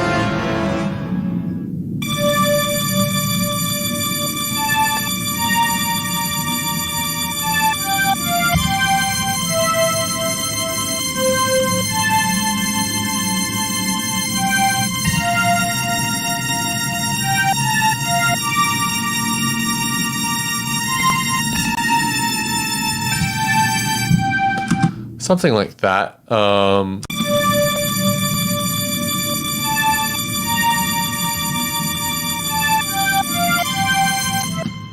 Nicolay.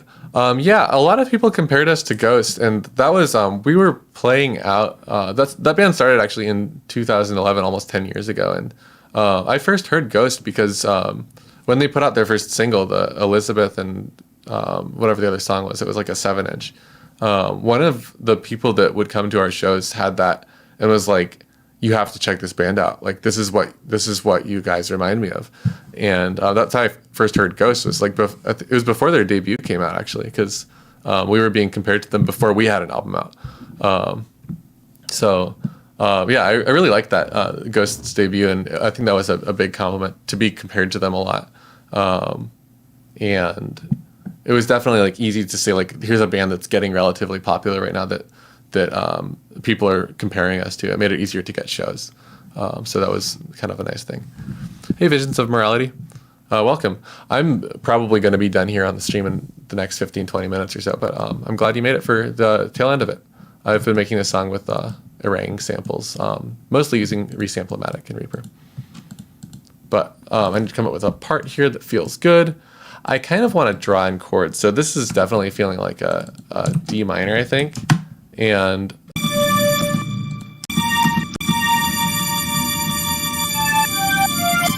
this part here feels like a C. This is like an F.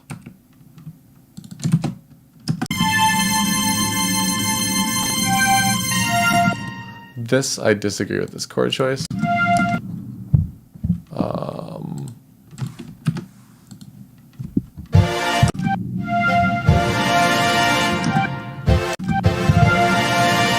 Maybe it is. Maybe this is a B flat.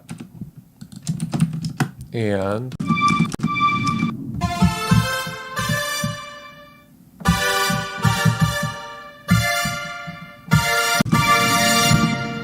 that still feels like B flat.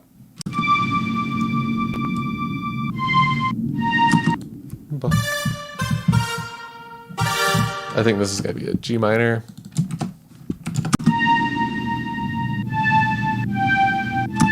And then this is going to be an A. 7. A. A7.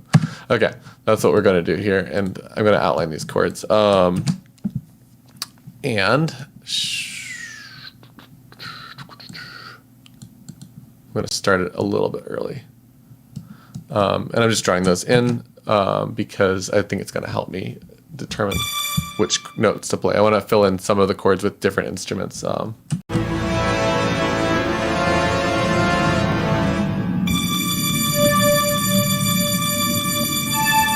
is going to need to be automated.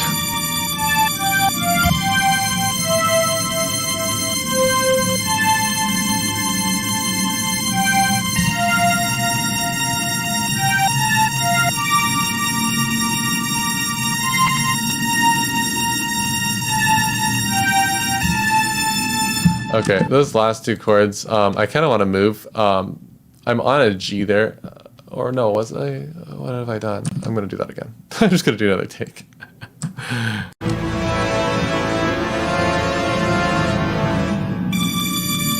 And I'm going to fade that in, so that's why I'm playing it a little early before that D.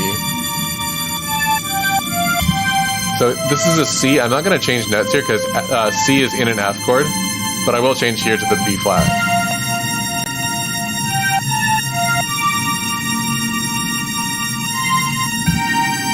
That's a G.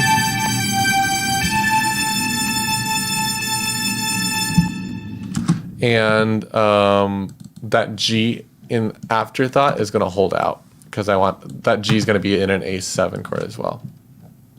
I don't need these markers anymore. I messed that up.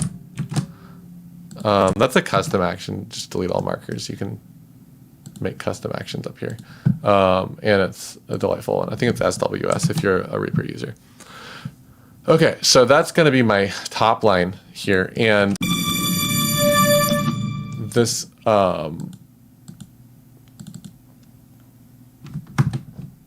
is going to feel too loud. So for now, I'm just going to make the flute a little bit louder. Flute. Hardly a flute. I think it's a cool sound, but it's not a flute. I didn't do a good job of trying to make that sample into a flute.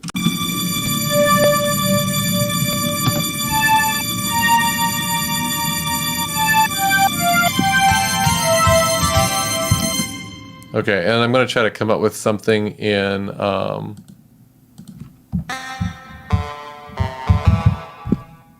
one of these instruments.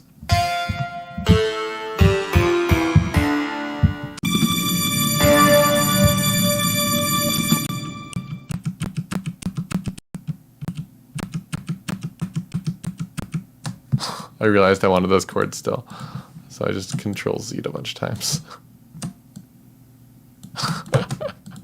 Okay. Where am I here? The key pluck, I think.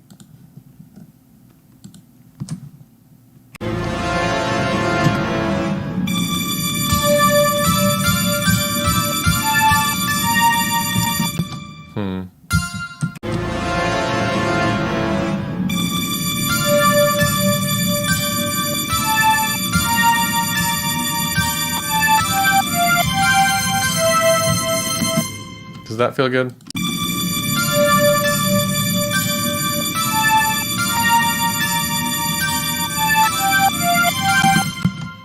Hey Colin, welcome back. I have been trying to make this new section here and talking about creativity probably. Maybe you missed some sound design. I tried to make a flute out of something that was not a flute, and it sounds cool, but it doesn't sound like a flute.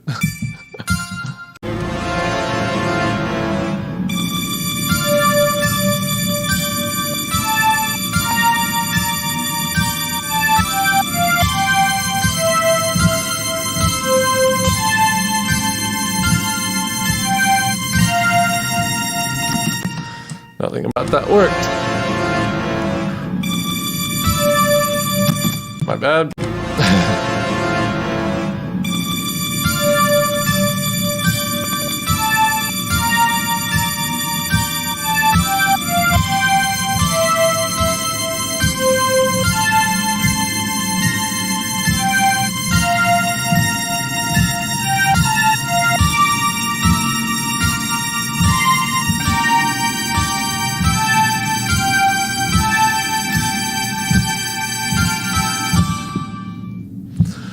Something like that should work. That felt pretty good, actually. And let's just quantize it. Something like that. And I feel like I am doing something here that is not lining up with my grid. Starting there. And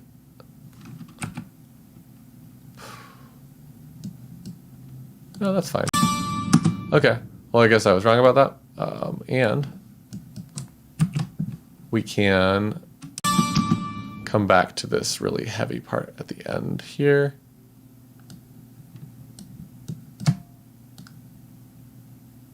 I think I want to repeat this.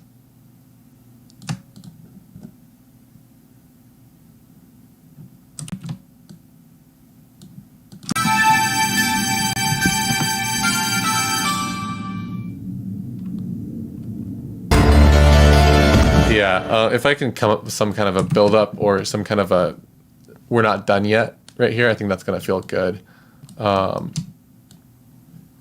And then this part here we can do, I think Infect had mentioned the idea of having like a flute do something in this part of the song.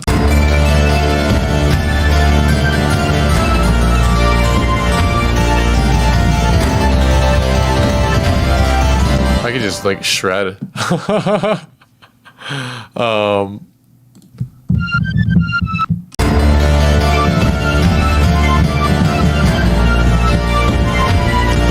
It sounds weird because the voiceover mic is trying to compete with everything and squish together into OBS.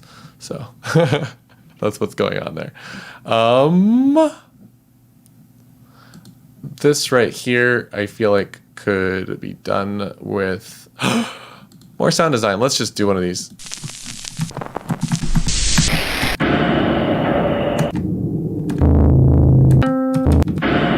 One of these impacts. Let's do that.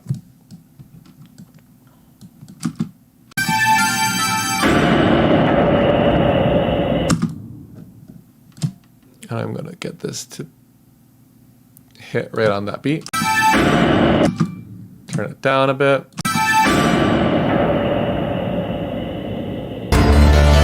And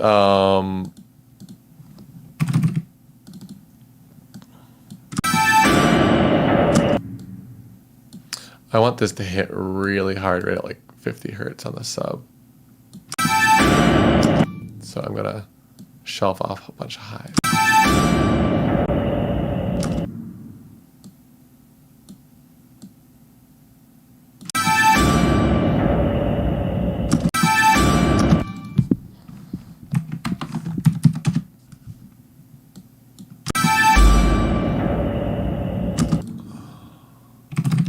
Add some reverb. Not that one. I wanted this one.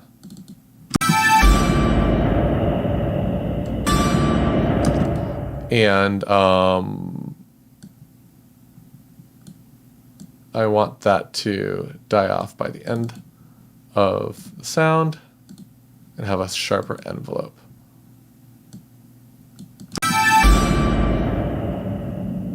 Yeah. That feels pretty solid. I'm going to combine that with something like a reversed sound leading into that next section.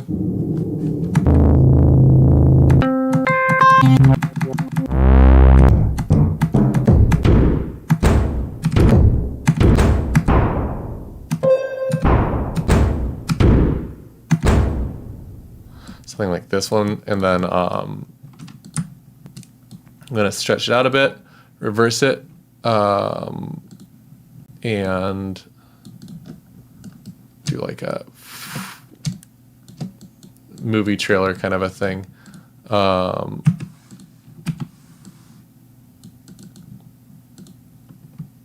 Oops, not that. I wanted this boy.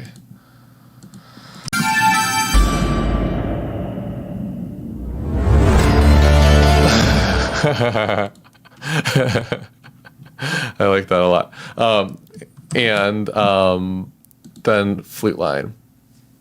You bought Stardew Valley? It's a good game.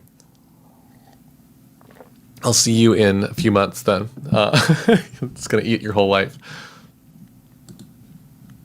Okay, I'm going to pull my mic off here for a moment while I improvise over this and see if I can come up with something that works.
This is just a bad lead sound. What can I do? I don't think I want to use this flute sound for this part. But if I want to have a solo, I need something. Maybe there's one of these sounds will work.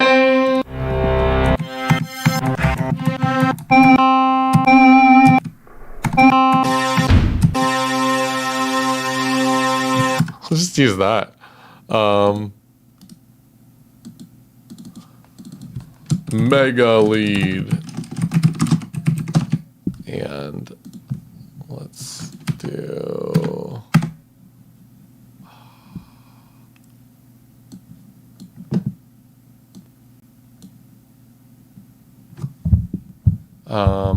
that needs to be armed, huh?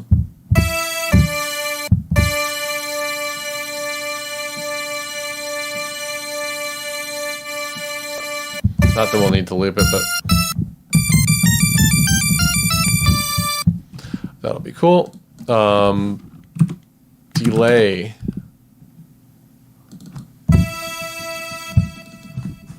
Reverb.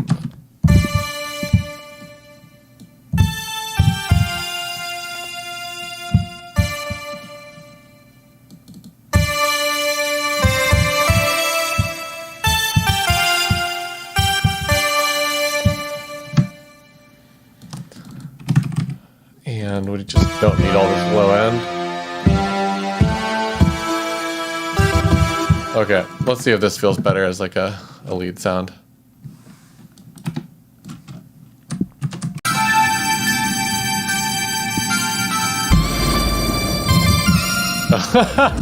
Started in the wrong spot.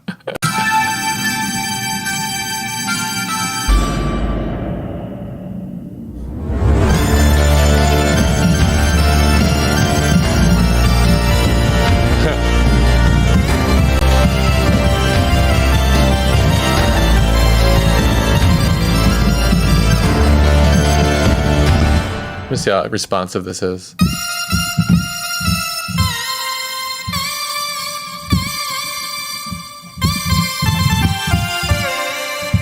It's missing some mid-range. It's doing something that I don't like.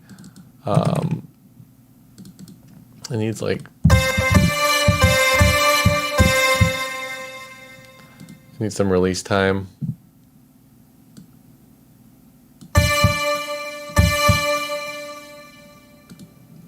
This needs to be fully stereo. I think there's a delay that's better. This one's better.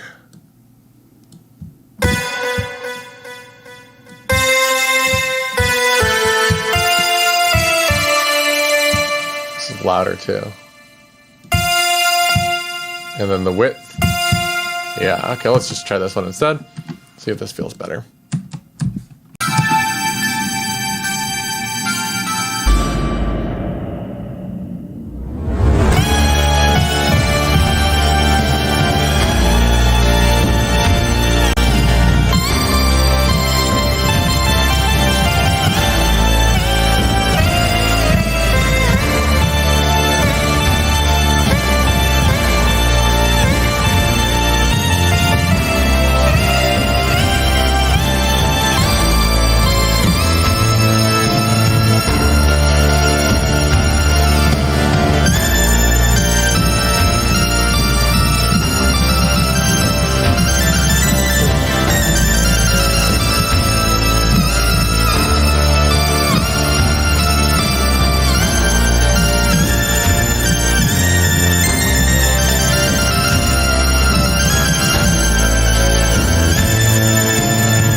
Something like that, right?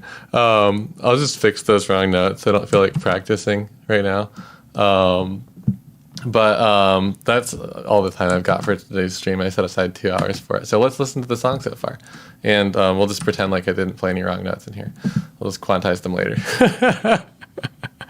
Okay, from the beginning. Again, this is all done with the free, one of the free Dungeon Synth libraries from Erang. They're pay what you want. I gave them $5, give them $1. This stuff takes a long time to make. I think it's worth supporting.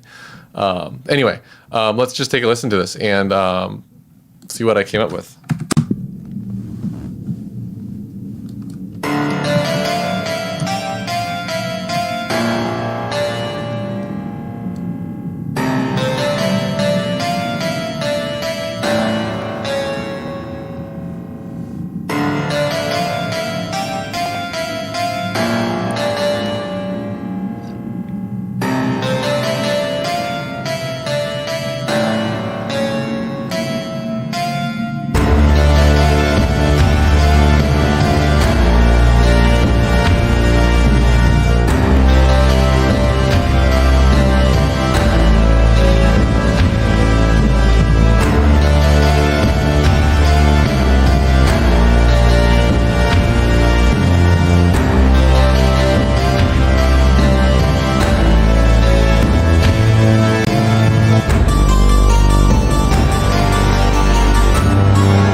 Put some sound design in that transition there.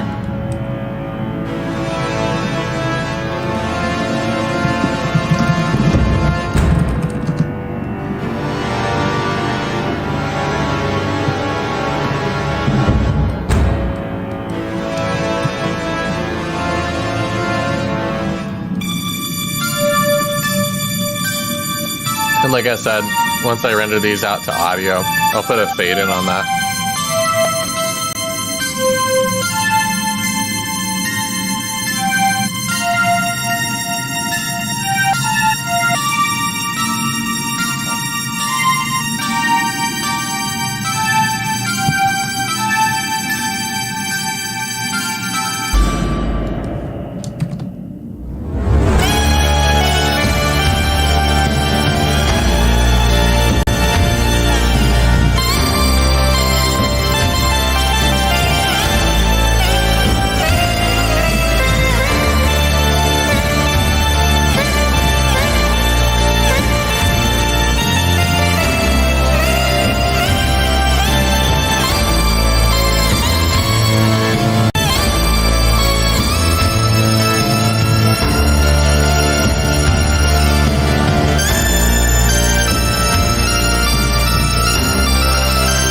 Over this run right here because I promise I didn't make any mistakes. That's all perfect.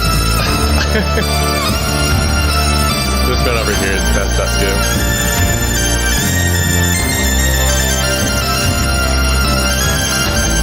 Not too horrible, but I'll fix those up later. Anyway, that's what I got. Thanks for watching, everyone. I guess I'll make some more stuff with this. I have another live stream idea that I want to do soon, and I guess just let me know, bug me on comments, Twitter, Facebook, Discord, wherever you found me. YouTube is probably easiest for me. If you want to see more stuff with these Erang samples, I think he's got a couple of other libraries actually. So this is just the first one that I saw, and someone brought it to my attention. I thought it sounded cool, and I like the song. I think that I'm happy with what I made using it, and hopefully some other people get some mileage out of them. Anyway, let me just double check the chat before I dip out.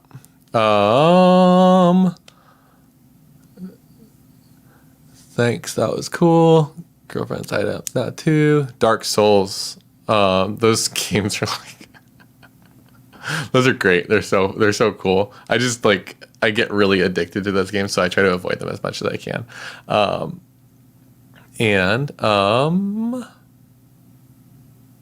pan flutes. My friend had a shirt that said like something about like, when do you need more pan flute? And it was like a comic strip, like a flow chart where you never need more pan flute, but it was like explained in a great deal of detail.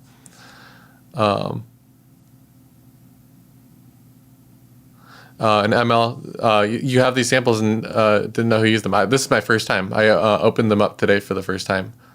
So this was just a sort of a collaborative exploration to, remind people that they're there, because I had no idea about them until like a month ago, and they're good. I like them. So Erang, if you end up seeing this video, cool, keep it up. And kind of satisfying to watch me shred on keyboards. I need to get better at that. I don't practice enough to like just never miss like some people do. But at the end of the day, like when you watch people perform on stage, they've been practicing those parts for a while. Like I don't mess up that much when I perform, but when I'm like recording along with a song that I've never heard before because I just wrote it and I forgot what the chords were, yeah, I'm gonna make all kinds of mistakes. But I think that solo felt pretty good. I'm happy with it. I'm gonna edit the take a little bit since it's MIDI. I don't have to get it perfect, but I'm relatively happy with where I went with it. And thanks for the stream. Thanks for watching the whole time. And Nikolay, same, more practice on guitar. I'm losing my calluses. I just saw a video of myself from 5 years ago playing Highway Star, the Deep Purple tune. And like, oh my God, I was like way better at guitar 5 years ago than I am today. Anyway, thanks so much for watching, everyone. And I'm going to try to keep doing the streams on Saturdays as well as the Tuesday nights. So Tuesday night, 8 p.m. my time, Pacific Standard Time. And then Saturdays, I'm not going to do noon again. I'm going to push it back and do, I'm going to try 1 p.m. next week and see how 1 p.m. PST feels. So starting an hour later than I did today. And I think that's going to work for me and some of my viewers that have trouble making the 8 p.m. Tuesday stream. So anyway, thanks a lot. And if you end up using something with these or with some of my Kontakt samples, let me know. I'd love to hear it. I'll see you next time. Bye. Trying to find that damn